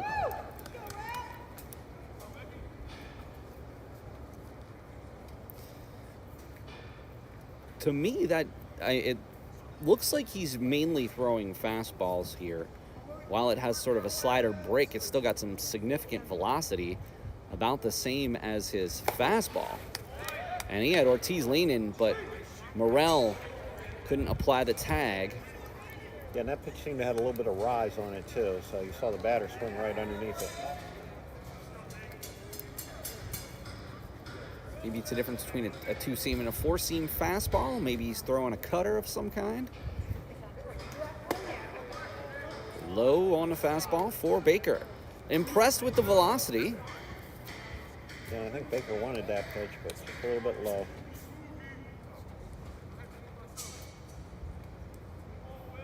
The 1-2. And he strikes him out. That pitch definitely had some movement on it. Started out probably on the outside of the part of the plate, but by the time he swung, it was probably a good 8-10 inches off the plate. Navas, the pitcher today, who has battled out there on the mound, did single and scored the only run, and there's another base hit for Navas. Now Ortiz and Navas have reached base 5 out of 6 times for Central Penn, or against Central Penn. So now Ortiz to second, only 1 out. And what can Mahoney do here? He was hit by a pitch in the last inning and struck out back in the first to end the inning. But this is a chance with runners in scoring position. If Manor wants to stay in this game, this is a key at bat. Baker catches the inside corner.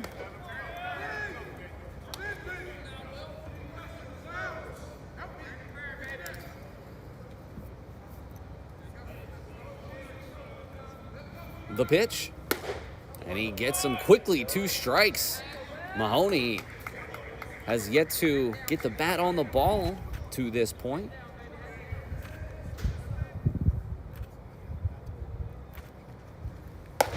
High, and Ortiz got hit by that ball, but I think he was back on the bag. That's the second time we've seen these teams halfway down the baseline, surprised that the catcher checks on them. Yeah, strong throw by Brady. The 1-2. High, runs it down to 2-2. 1 down here on the Witherspoon strikeout.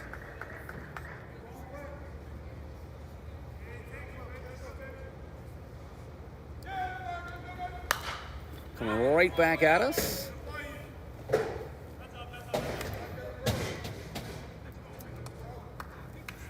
Paul Miller, Steve Hassinger here with you for the Nightly News Media Club. Happy to be here with you. We'll be back here with you next Tuesday. Weather permitting, of course. And Mahoney does get the bat on the ball. Next Tuesday, we'll be here for a doubleheader with Penn State York.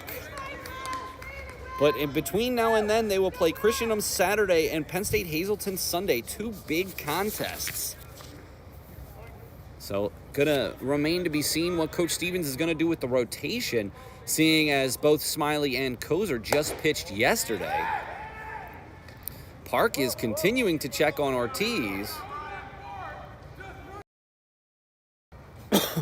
And those pitchers will have 3 days or 4 days rest, depending if they would go on Saturday or Sunday, if he does choose to go with them. They did both throw a lot of pitches, though, in those games. Yeah, I want to say Smiley had about 90. Kozer only pitched 5, and I'm assuming that the reason that they did that was in case he was going to be needed this weekend. I want to say he was in the 60 to 65 pitch range. Zerby pitched 3, so he should be available. So pretty much everyone other than most likely Smiley.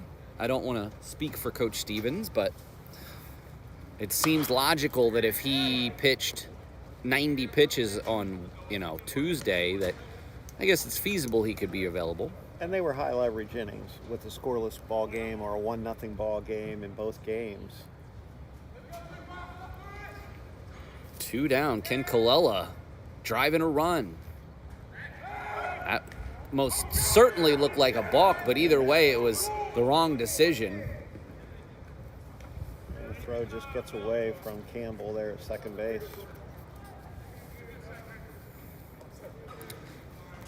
So now just a base hit away from making this game 11-2.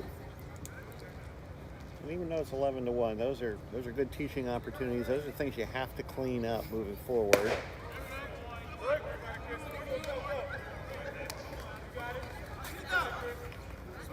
Oh, 2 now, so let's see if he can get out of this without giving up a run.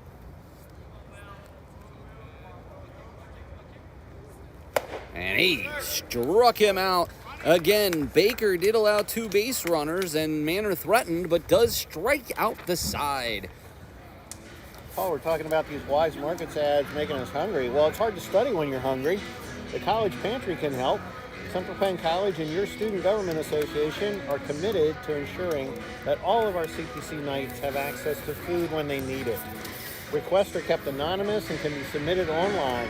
Look for the link under the links section of Student Central or contact Lindsay Garber, Director of Housing and Residence Life, at lindsaygarber@centralpenn.edu. We'll take a short break. We'll be back here at the bottom of the 5th inning. Knights.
Now at bat for your Central Pennsylvania Knights, number 50, Charles Lawrence. And of course, Lawrence, the story of this game, the inside the park home run, 3 RBI back in the first, walked, stole a base, and scored. So he's got a home run. Well, he's 1 for 1, a home run, reached base twice, a steal, and 3 RBI, Steve, in the driver's seat for the player of the game here. Yeah, and a great opportunity for him to showcase what he has. That inside the park home run hit the ball hard down the right field line. It got down into the corner, and the right fielder had a hard time digging it out, and he scored on inside the park home run without a throw.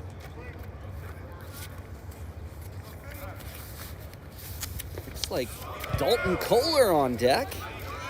He's going to take over for Campbell. It's rare that Kohler plays the field. He's obviously one of the Knights' pitchers.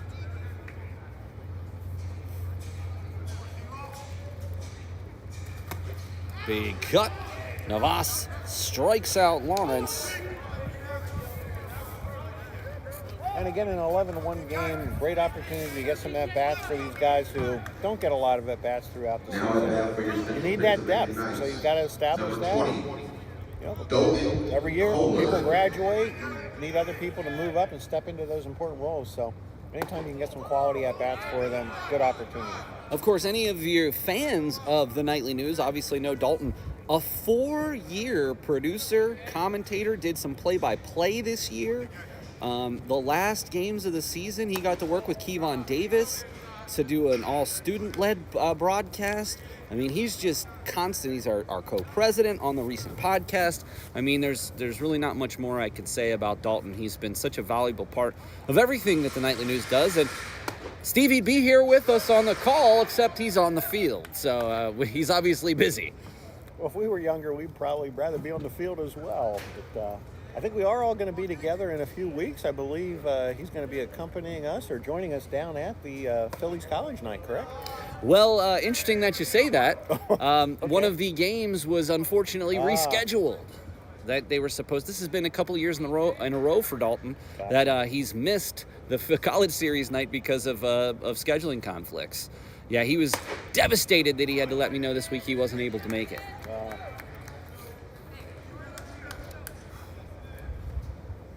But Dalton has run the count to 3-2, 1 out here in the bottom of the 5th. That's going to be foul and out of play. Still 3-2. Looking forward to that night as we learn more about the business of baseball from the Phillies. Had an opportunity to attend one a couple years ago, and they did a great job with that event. Didn't you go last year? Maybe it was it just last year? I believe so. Well, when you get to my age, Paul, the years just kind of all run together. No, I 100% understand. For Central Pennsylvania Knights, number 3, Darwin Cruz. I only remember that because I've only been to 2, and I went to the first one with Professor Davis, and I went to this last one with you. Yep. Darwin Cruz up. Kohler the steal. And, that was very close from our vantage point. Looked like he might have had him, but Kohler gets the steal nonetheless. Yeah, I think if the throw could have just been taken a little bit closer to second base, I think the throw actually beat him, but it was just a little bit short, so the shortstop had to move in and field it a little further in front of the bag than I think he ideally would have liked to. Cruz 0 for 1 on the day, does have a stolen base and an RBI on that sacrifice fly, but has both of the last 2 times essentially carbon copies, just struck well, but right at the center fielder. The 2-0. That's going to come right back at us. Foul and run the count to 2-1.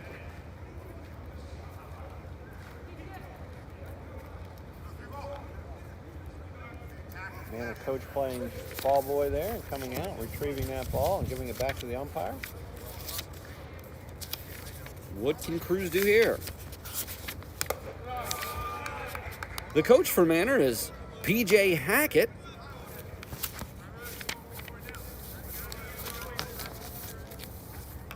He's been Manor's coach for the last couple seasons. The 3-1. Big cut from Cruz. I'll tell you, Cruz has a really nice swing and clearly can get some good aluminum on the ball. Just does struggle making contact, at least from the limited sample size we have seen. And as soon as I say that, what's he do? Puts it in the gap. A long one. I mean, that's a heck of a run, and Kohler's going to come around to score on the double. And that's going to make it 12-1. So Cruz with another RBI. Good job by Cruz, just going with that pitch, taking it to the opposite field a little bit, into the gap there, right center. Outfielders had no chance to get to that before it fell. Baltimore 1 for 3 with an RBI. Hit a double back in the second. Drove in a run in the 4th.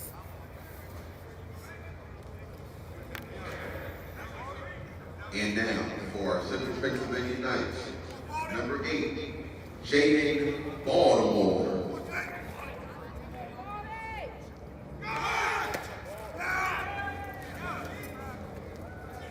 Baltimore does a good job of trying to get out of the way this time on a steal, as Cruz with his second stolen base of the game. Yeah, tough throw for the catcher with the right-handed batter in the box there. And Baltimore is a pretty big guy, so trying to throw around him, but no chance to get the runner.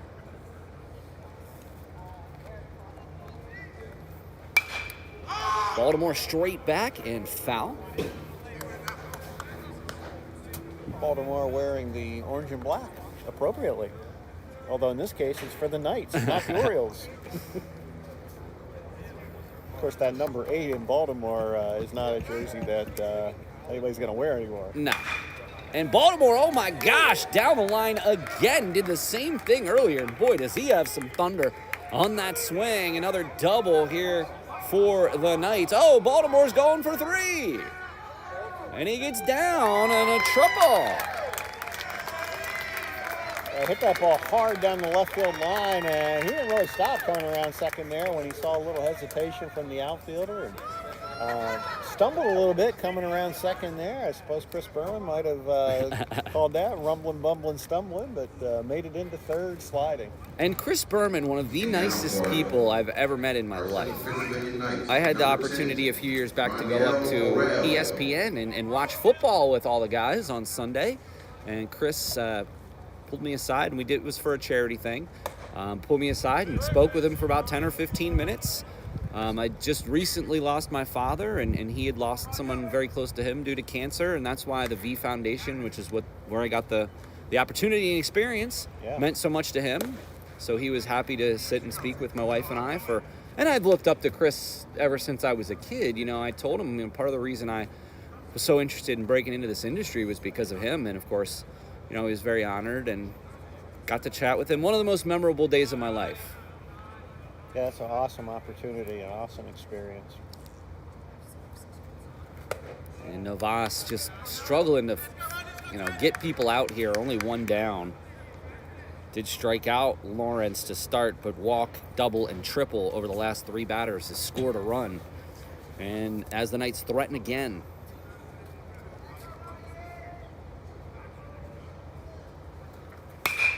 And Morel skies it.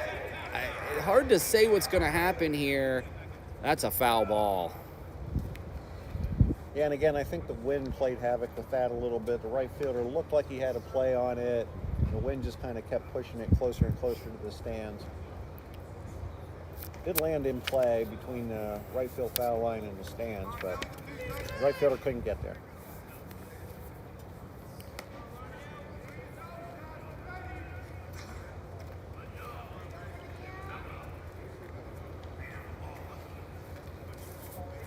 Morel walked, stole a base back in the 4th.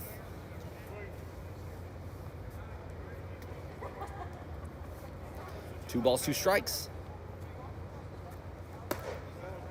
And he just missed on that one. Running the count full. Think about those foul balls near the stands, Paul. Did you happen to see that fan catch that foul ball at the Chicago and Dodgers game and take it away? Well, it was really Rodney Pete. It was Rodney Pete. Of all people. And the walk to Morel. No, yeah, they showed that on SVP. Pennsylvania Knights, number 28, Brady Park. So Park worked a walk and is 1 for 3 on the day. Looks like Hackett is going to go out and pull Navas. And in fairness, Navas pitched a decent game here, Steve. I mean, he did have, worked around some walks here. Did walk 4 batters back in the 4th inning, and you just can't do that. 2 more here, so 6 walks over the past 2 innings. But he battled, did have a few strikeouts, and again, it was just been poor defense, frankly. 5 errors for Manor, only 7 base hits for the Knights with 12 runs.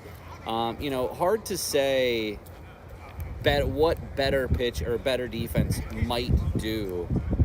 Well, absolutely, and we talked about starting there in the 2nd inning with the 4 runs that Central Penn scored. You really should have been out of the inning, giving up no more than 1 or 2 runs, and if you go to the fourth inning down 1 or 2-0 as opposed to 4-0 and then eventually 11-1 after that inning, it could be a different ball game. You never know.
All right, back here in the bottom of the 5th with the Knights leading 12-1. We got a new pitcher on the mound. Anthony Ortiz is going to slide over into the pitcher's role now. And Anthony, the freshman, getting an opportunity to take the mound here and see if he can stop this Central Penn bottom of the 5th. We've got 1 out with a runner at first and third, and Brady Park stepping in.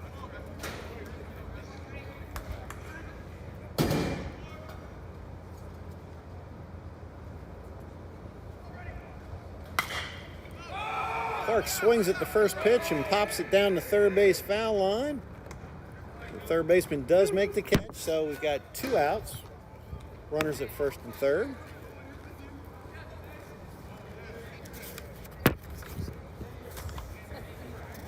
And now for our Central Pennsylvania Knights,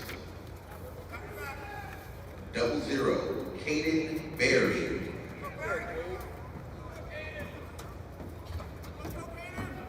So another player getting in the game here who haven't been in before. And that's a fly ball to right field. Right fielder coming in, but the ball is going back and is over his head. 1 run is in. And it looks like Morrell is going to hold at third. So we've got second and third with 2 outs. And the score is now 13-1 Knights. And again, I don't know that you can really give an error to the right fielder there, but another misplayed ball. So we talked about the fact that Manor has 5 errors. They probably had another 3 or 4 balls that could have been errors that were just misplayed in the outfield. Royer.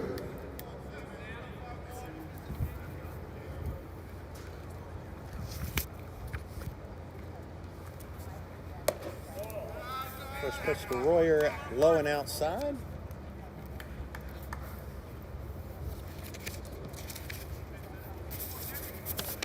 And again, Ortiz would have been out of the inning there. He would have come in with first and third 1 out and did his job to get out of the inning, but unfortunately his defense let him down.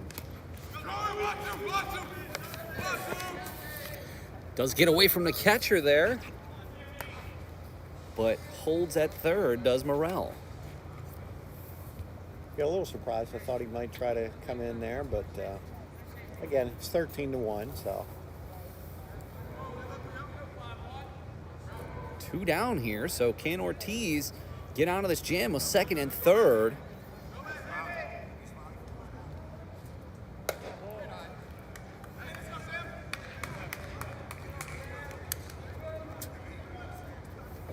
Royer today has reached base twice, 2 for 3. Scored back in the second off a double. Walked in, was stranded at third and fourth. A 3-0. And that gets away from him. And again, Morrell might have been able to score there, but again, now the bases are loaded for Haynes. And Haynes has had a heck of a game today. 2 for 3, 2 steals, an RBI, single and a double. Pennsylvania Knights, number 9, Tyler Haynes. Paul, it appeared that the third base coach there was just telling the runner to hold rather than trying to score. Again, it's 13-1 in the 5th inning, so no need to try to run it up. But you still want these hitters to bear down and to use these at-bats as quality at-bats, because again, they haven't had a whole lot of at-bats up to this point.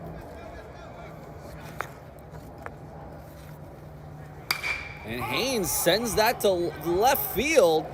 Could this get down? And it does. Another gapper. And they're going to hold the runner at third. So 2 more RBI for Haynes. And again, Haynes now with a shot at Nightly News Player of the game here. Now at bat for Yeah, that ball was not misplayed. That was just well placed in the gap there and hit well. So good to see some of these freshmen really coming through with some key hits.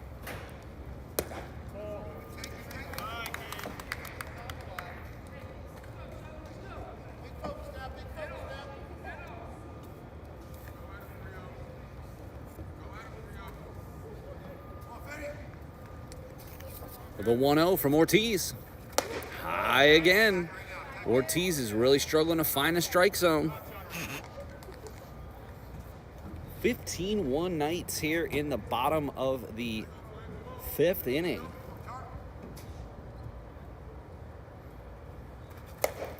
Again high, 3-0. Yeah, and again, Ortiz came in and really did a nice job there getting the second out, and then should have had the third out and been out of the inning without giving up anything. It'd still be 11-1, but didn't happen. And walks him. The bases remain loaded. Another time batting around for the Knights. And now for our Central Pennsylvania Knights. And has a chance to break this game wide open with the bases loaded. 2 outs, though. So if Ortiz could just get an out here and get out of this inning. Inside. Another ball gets past the catcher. Yeah, pretty obvious that make the hitters drive them in.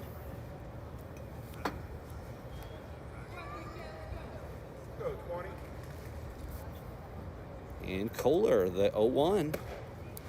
Ortiz does get the strike call there.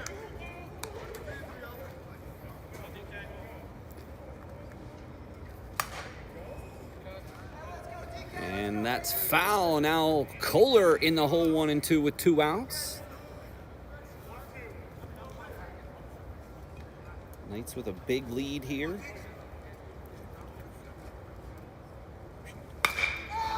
It's going to be to the left fielder. And cannot come up with it.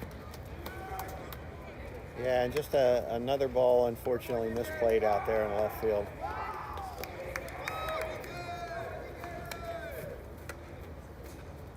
On the error, those are unearned runs, no RBIs on that for Kohler, but you'll take it. And now for our Central Pennsylvania Knights. Number 3, Darwin Cruz. See what Cruz can do here with 2 runners on base.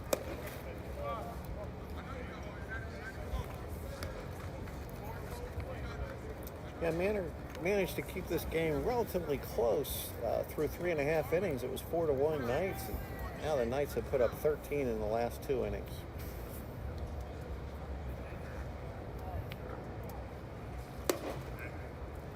Way high for Ortiz.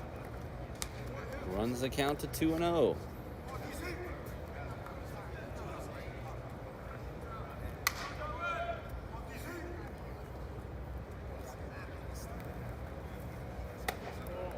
Riano.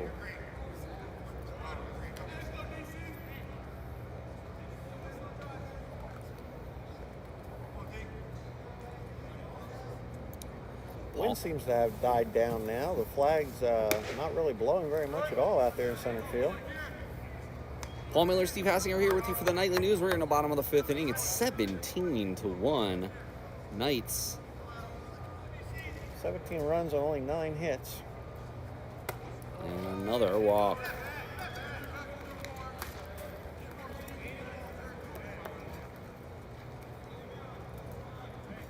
And now for our Central Pennsylvania Knights, number 8, Jaden Baltimore. So Baltimore has had some really nice lumber on the ball. Does have an RBI and a run scored and is 2 for 3.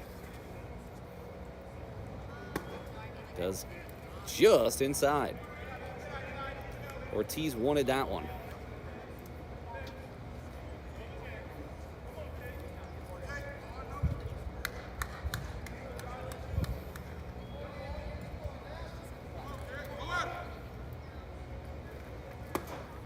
Gets that call in the inside corner.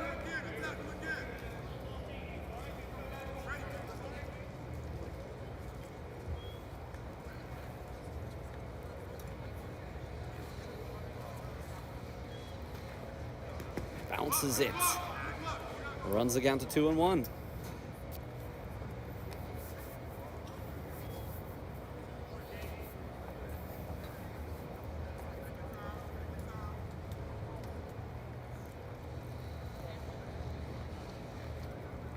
Really getting warm here. Definitely not at all what I was expecting today to be like. Well, and again, the clouds have really kind of dissipated right above the stadium here. Some clouds off to the... What direction is that, Paul? Left.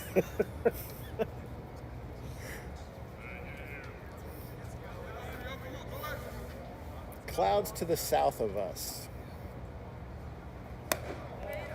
Runs the count full to Baltimore. Storms were supposed to be moving west to east.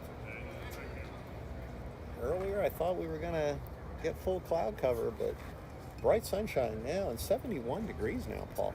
No wonder it got warm that I took my jacket off. And a big cut. And Ortiz finally gets out of the inning after the Knights put up 6 in the bottom of the 5th. We are going to go to the top of the 6th inning. It's 17-1. We'll take a short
5th.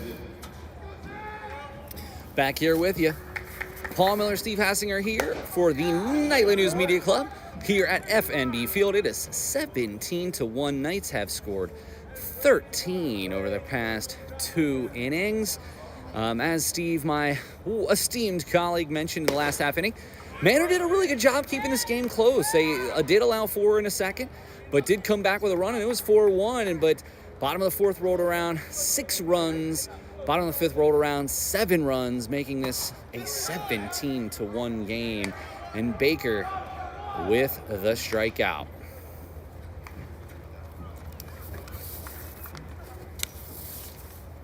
For Smith, that's 3 Ks today. So Rebbitz reached on a fielder's choice, walked, and drove in an RBI, the bases loaded walk. And got that strike on the outside corner with the slider. Baker's been impressive today. A little wild in the last inning, but he's got some velocity. And I'll tell you, if he can sort of harness that, he could be lethal coming out in the late innings for the Knights, especially, as I mentioned, in a situation like this weekend where they've got 4 games in 2 days. And Rebbitz lined foul.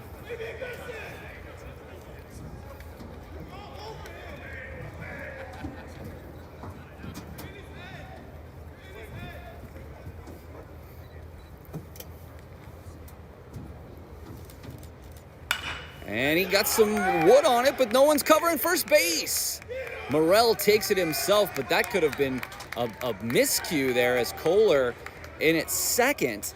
And frankly, not to say that Dalton's never played second before, but I don't ever recall seeing him in the infield. When he did play, to my knowledge, he didn't get many, if any, at-bats last season because he pitched full-time. But I've seen Dalton play the outfield, so maybe just a situation of not a lot of recent experience there, but really that was William Baker's position to cover, and fortunately Morrell got the out. Yeah, any ground ball to the right side in the infield there, the pitcher has to be getting over there in case he needs to cover first base. And fortunately, the runner was not real fleet of foot there. He would have beat that out. Dutch over 0 for 2 from Milton Hershey. 2 strikes, 2 out. And gets a piece of it, and that's staying fair. And I thought Dutch over had a chance there, but a good defense by both Morrell and Baker. Yeah, it was looking initially like you should have let it roll foul, but I don't know that it was going to roll foul. I don't think it was. So nonetheless, a 1-2-3 inning. 2 consecutive infield ground balls. And we are going to go to the bottom of the 6th with the Knights up 17-1. Central Penn students and alumni have free access to Handshake, your career management platform, to help you discover new career paths and find amazing jobs and internships. We understand students can be busy, so we've pre-populated some basic information on your profile for you. Go ahead, claim your account by clicking on the tile at my.centralpenn, downloading the Handshake app to your phone, or going to joinhandshake.com. Steve, I mean, this is your wheelhouse, especially over break. This is honestly the time that I tell students to update things like LinkedIn and Handshake. Any tips for, as finals week comes to a close and maybe students have a little bit of free time over the next couple of weeks in terms of developing their personal brand? Yeah, and I would encourage students to fill out as much information as they can on their profile on Handshake, because the more information they fill out, the more relevant the jobs are going to be that they see. Now, you can search and filter those searches however you want, but when you log in, you're going to see some jobs pushed out to you, and with the algorithms, the more information you put in there, the more relevant those jobs should be. We will take a short break, and we'll be right back here with you with the Knights with that.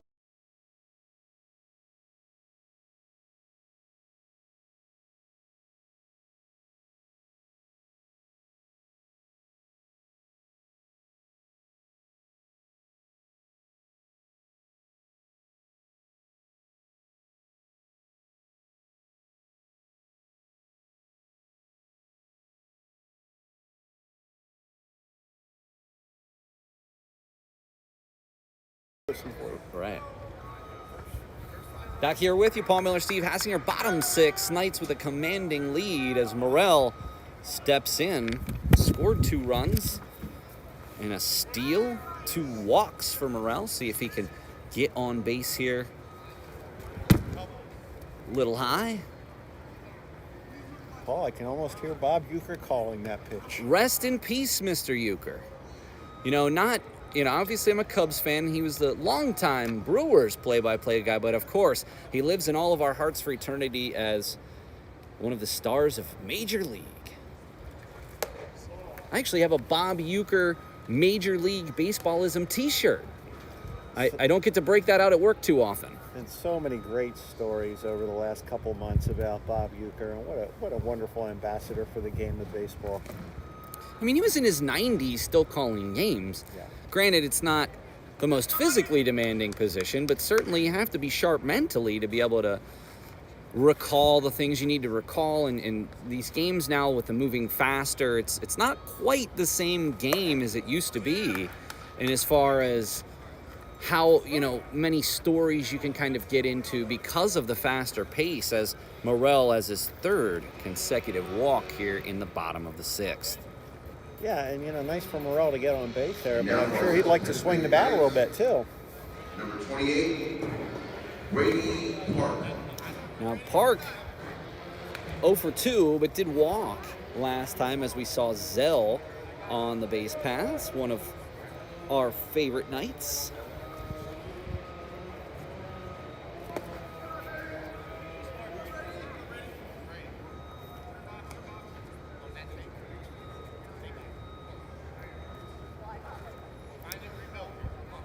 Six consecutive balls here for Ortiz, who's really, really struggled.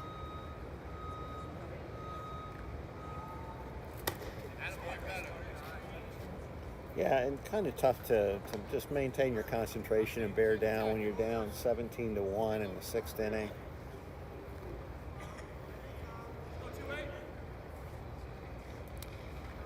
Just after 1 o'clock, 69 degrees out here from FNB Field. We're looking forward to being back here with you on Tuesday. Ortiz kind of looking at his fingers as if that ball might be slipping out of his hand a little bit. The catcher didn't even have a chance to field a couple of those throws. Hackett's coming out to the mound. Zell will return. Now that we have a moment, let's just take a look at some of the upcoming games here. We will be back here with you on Tuesday as the Knights have a doubleheader at 1 o'clock against Penn State York. And of course, Sunday, our first Sunday and only Sunday game of the season, on March 30th against Christenham. We will be back here with you then April 14th versus Williamson Trade. That's community night. And of course, Steve and Brian Cristiano will be bringing you the game on April 18th against Bucks County. And then we'll be back here with you for the season finale, a single 9-inning game, April 30th against Penn State Fayette to close out the season with senior night. And again, still relatively early in the season, so good to see so many players in the game here today, getting some at-bats. And again, just some things like earlier in the game, not being prepared to tag up at third, not covering a base, etc. Those are freshman mistakes, and players who haven't played a whole lot making some mistakes that they'll clean those things up, and that's why you have an opportunity to get them in the game now. And so I'm sure Coach Stevens will find a few coachable moments from the game, which is what you want. Caden Berry. Barry steps in, doubled last time. Good to see so many players contributing too.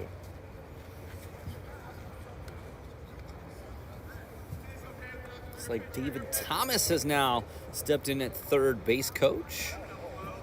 This was an odd situation because, again, this was supposed to be a 1 o'clock, 3 o'clock doubleheader, but because of the impending storm, this game was moved up to 11 a.m. for morning baseball.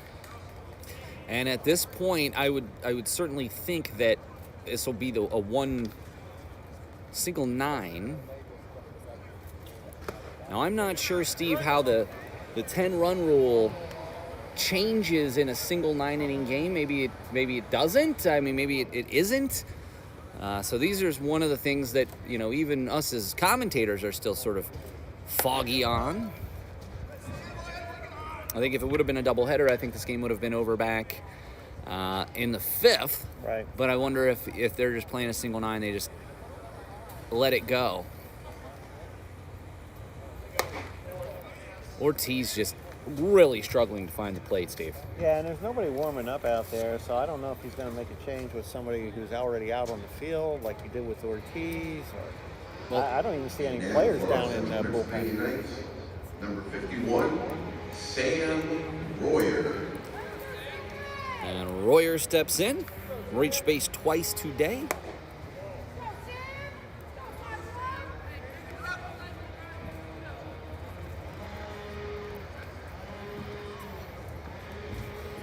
When was the last time you saw 20 on the board, Paul? Looks like we got a real shot at that this inning.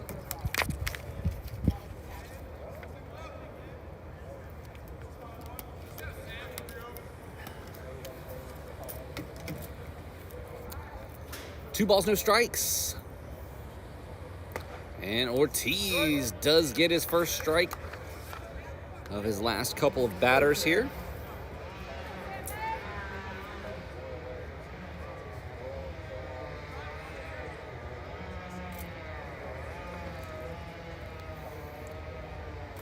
And that's going to be into the outfield, and that's going to score at least one. They're going to put the brakes on Zell there. Yeah, and again, in a tight game there, Owen definitely would have scored from second, but coaches are trying And to now for our Central not take more Pennsylvania bases Knights, than necessary. number 9, Tyler Haynes. Haynes 3 for 4. 3 RBI, a steal, 2 runs. Again, he may now have the inside track on the player of the game, though certainly Lawrence would get an honorable mention with his inside the park home run, 3 RBIs and a steal. Pretty good numbers there from the bottom of the order here, Steve, at Haynes in the 8 hole and Lawrence in the 9. They're table setters. Yeah, Haynes is a good-looking freshman. I think we're going to see quite a bit of playing time out of him in the future. As you mentioned earlier, Paul, we don't have up-to-date stats, but looking at Ortiz's line from last year, he had 4 appearances, 7 1/3 innings, gave up 19 runs, 10 of them were earned, 12 walks, 16 hits. So he has struggled a bit in the past.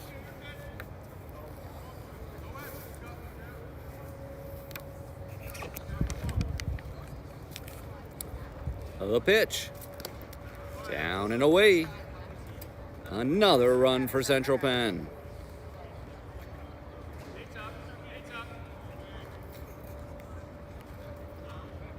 And now for our Central Pennsylvania Knights, number 50, Charles Lawrence.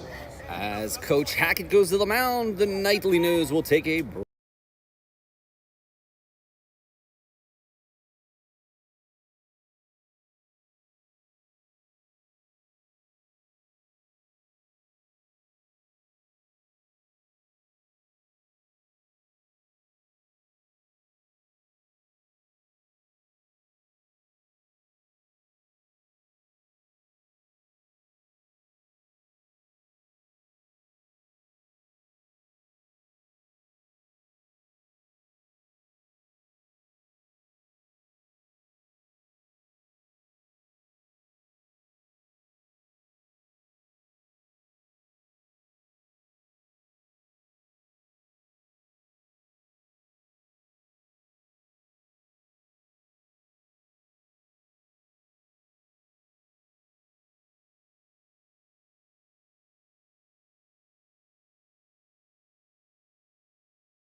Back here with you, Paul Miller, Steve Hassinger, bottom 6.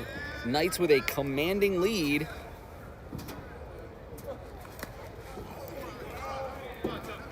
And Lawrence comes up empty on that first one. Charles Lawrence from Middletown had that inside the park home run earlier and has walked 2 of his last 3. Has also a steal and 2 runs. We see Colella on the mound, which is, he's at least getting it over the plate, which is a positive. He's got some velocity, so just outside for a 1-2 count. Bases loaded for the Knights, no one out.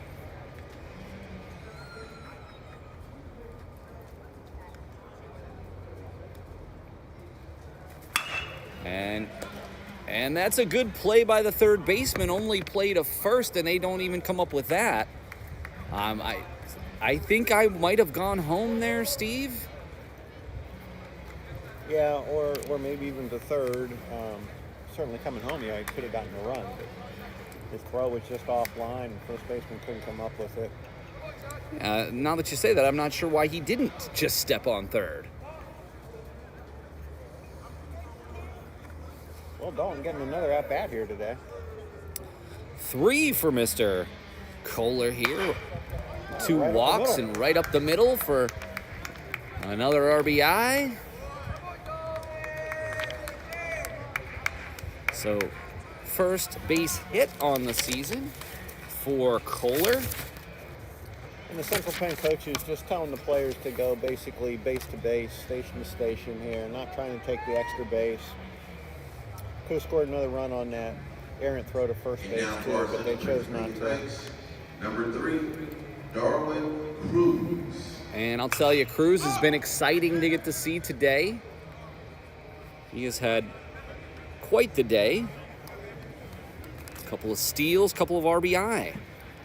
Paul, there were several games during the last football season that I wish my Cowboys could have scored 21. And Cruz, this is a tough play here. Another tough play. Does get the out at home. And I again, to your point, I think that would have been best if that's what they would have done last time. Yeah, nice play there by the third baseman, because that ball came off the bat with some spin on it. If he had let it go, it probably would have gone foul, but he did a good job of fielding it and then being able to pick it out of the glove and get it home before the runner. And Baltimore comes in again, another guy who's been a pleasure to get to see today. Does have an RBI. He's hit the ball hard.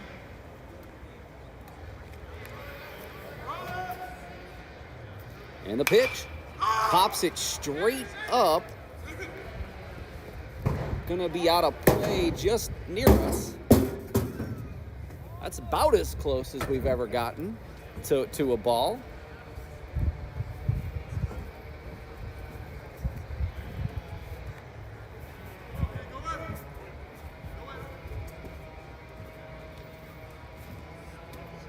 And the pitch. And Baltimore quickly in a hole 0-2. Can Colella get out of this inning? Well, the ball missed our equipment at least. Ended up stopping right in front of us here.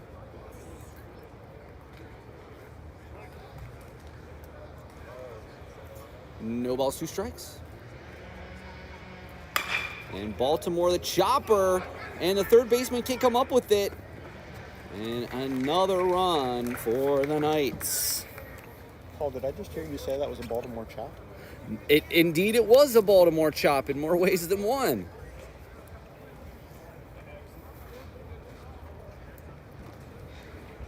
Number 10, Roniel Morel. And Morel has walked 3 straight times. Is this his chance to get on the stat sheet? First pitch strike from Colella. Other than the umpires, the guy who's had the longest day today probably out there is Tanner McCoy, the first base No coach. kidding.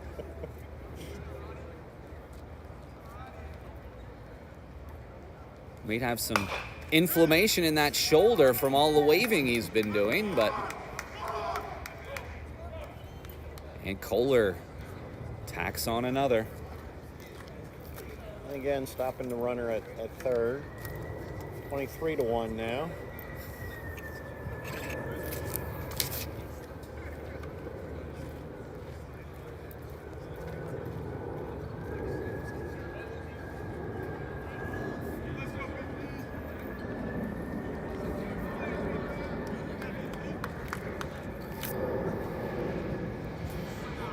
Park up again. And out in center, you'll see a massive plane. Assuming that that's going to be landing in New Cumberland. I don't know if they can land planes of that size, but it seems a little low for Middletown. I could be entirely wrong. It is banking towards Middletown. Brady just out in front of these pitches a little bit. He's hit 2 foul balls down the left field line there now. Trying to get his third base coach, I believe.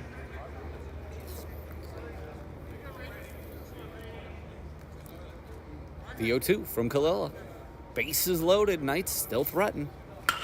And that's going to be to center field, and that's going to get down.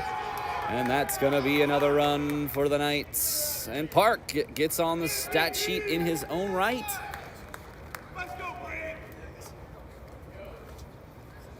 Knights tacking a field goal onto that 21-point score. 24-1 now. Central Pennsylvania Knights, number 0, Hayden Berry.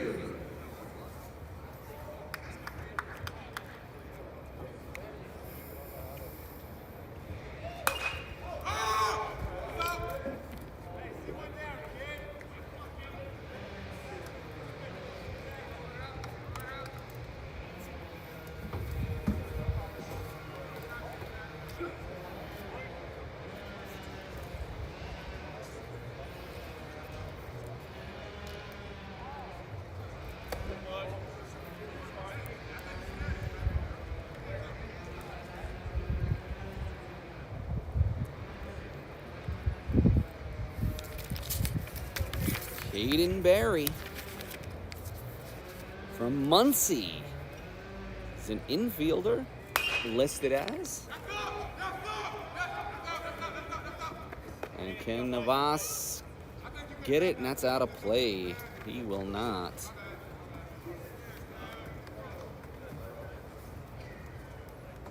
Well, landed just outside the dugout. Would have had a chance to catch up, but just didn't have enough time to get over there and make the catch.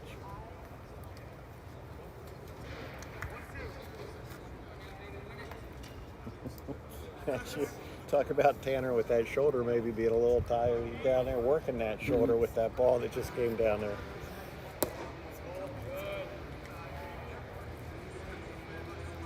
Tanner, of course, came up with the big game-winning hit in the first game of the doubleheader on Tuesday.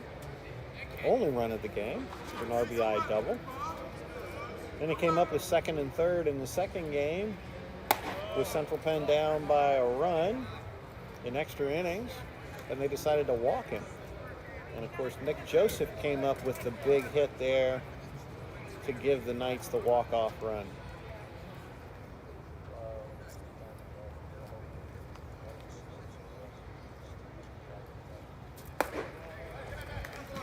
And a bases loaded walk here. He's going to make it 25-1.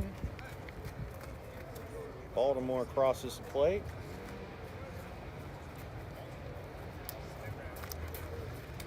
March Madness tipping off here today.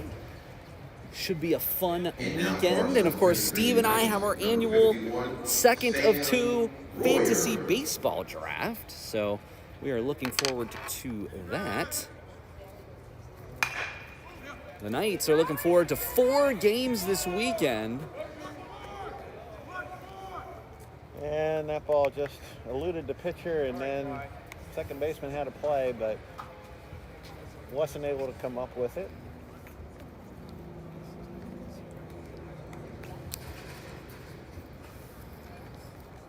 And Haynes has a chance to add add on to the stat sheet today, 3 for 4. 3 RBI. It's tough to really narrow it down to a player of the game because the guys have done so well, but I think that single's gonna cinch it. I'm not sure how much longer the game will go, so I do want to make the official call of Tyler Haynes, nightly news player of the game. Of course, I don't want to leave out number 50, Charles Lawrence, the honorable mention with the inside the park home run in the first. Excuse me, the second.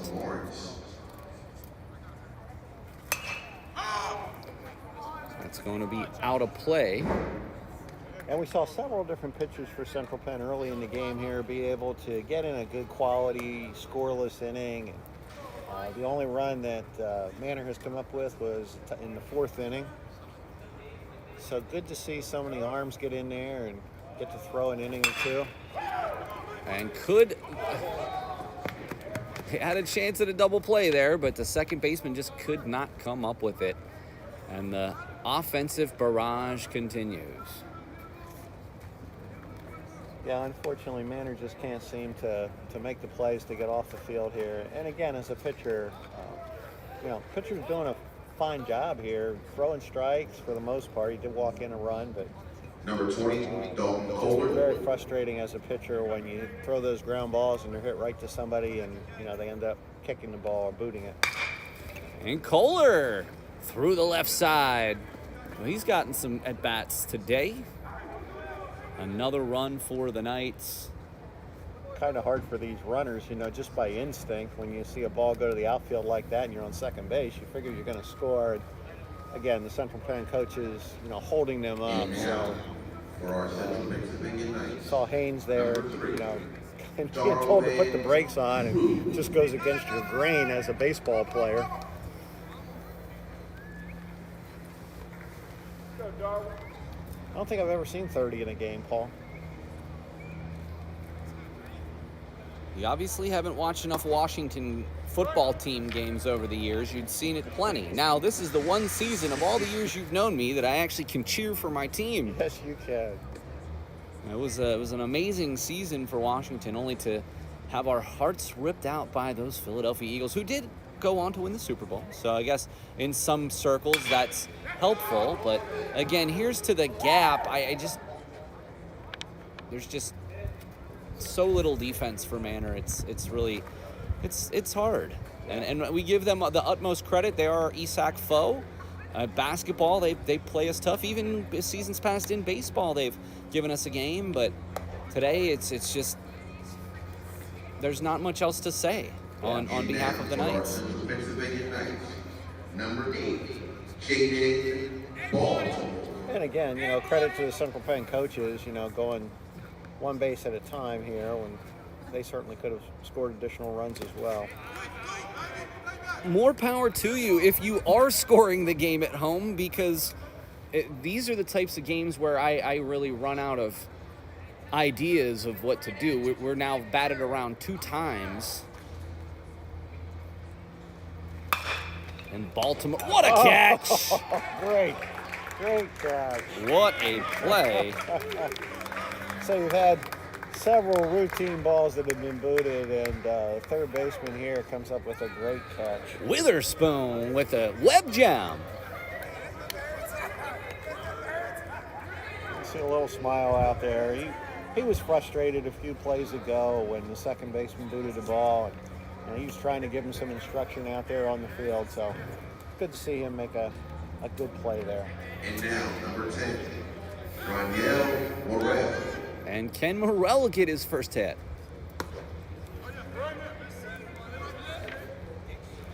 Three consecutive walks for Roniel. Did score a run. We see a 3 up there for the 6th inning for Central Penn, because we can't put a 13 up. Relatively routine.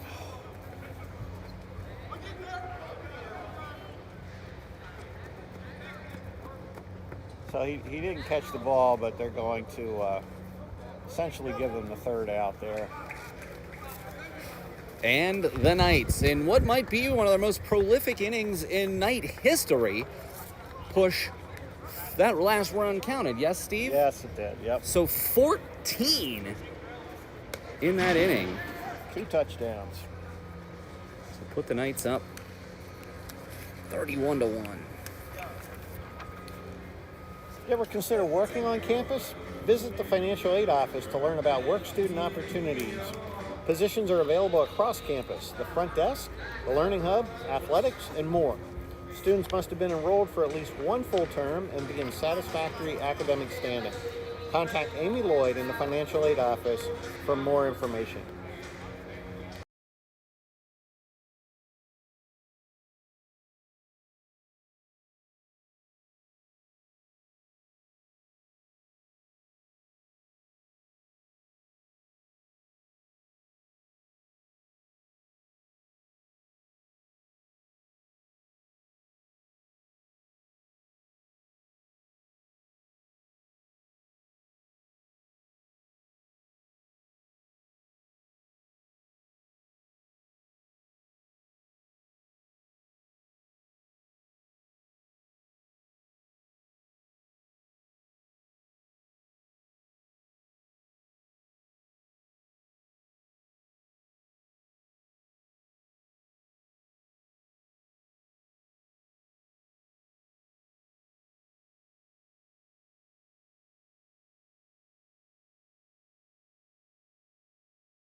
Paul Miller, Steve Hassinger back here with you.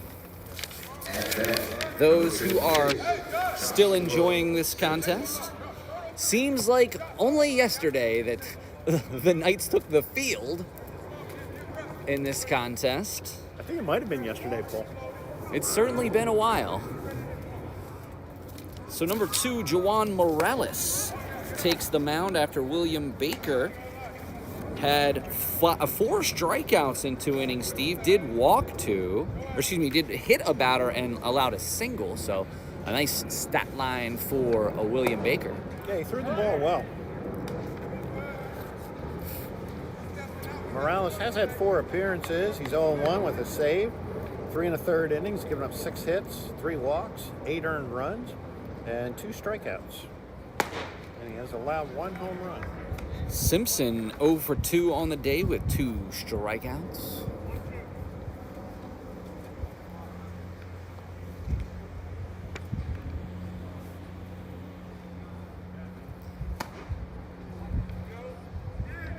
And that is strike 3.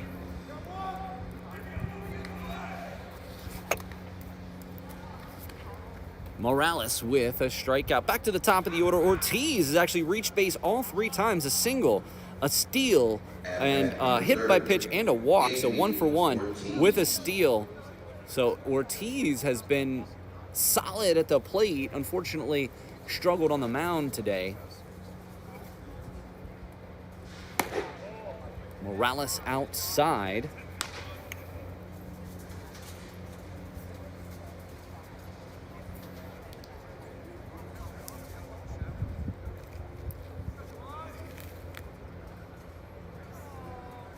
The pitch outside again.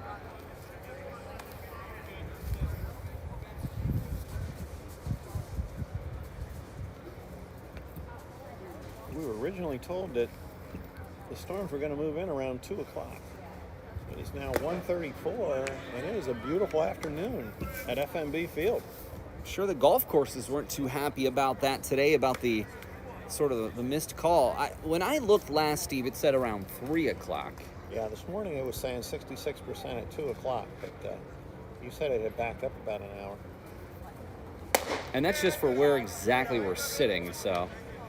Looking at, now it's saying 4 o'clock 40%, but 5 o'clock 99, 6 o'clock 96, 47. So it's going to be through. It's going to be a quick hitter, but from what I understand, it's going to be a messy one. So again, it says after 4 p.m. today is when we can expect the storms to roll through.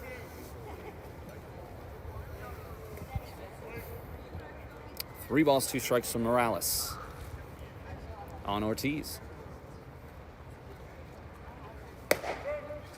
He's out of here with a strikeout. First time Ortiz not on base here in the top of the 7th. Good pitch, caught the outside corner. If it was a little off the plate, I have a feeling the umpire just kind of wants to move through these last few innings as well. Are you implying a naked gun situation? I don't know. It was a close pitch. So, interesting attire here by the hitter with the shorts on.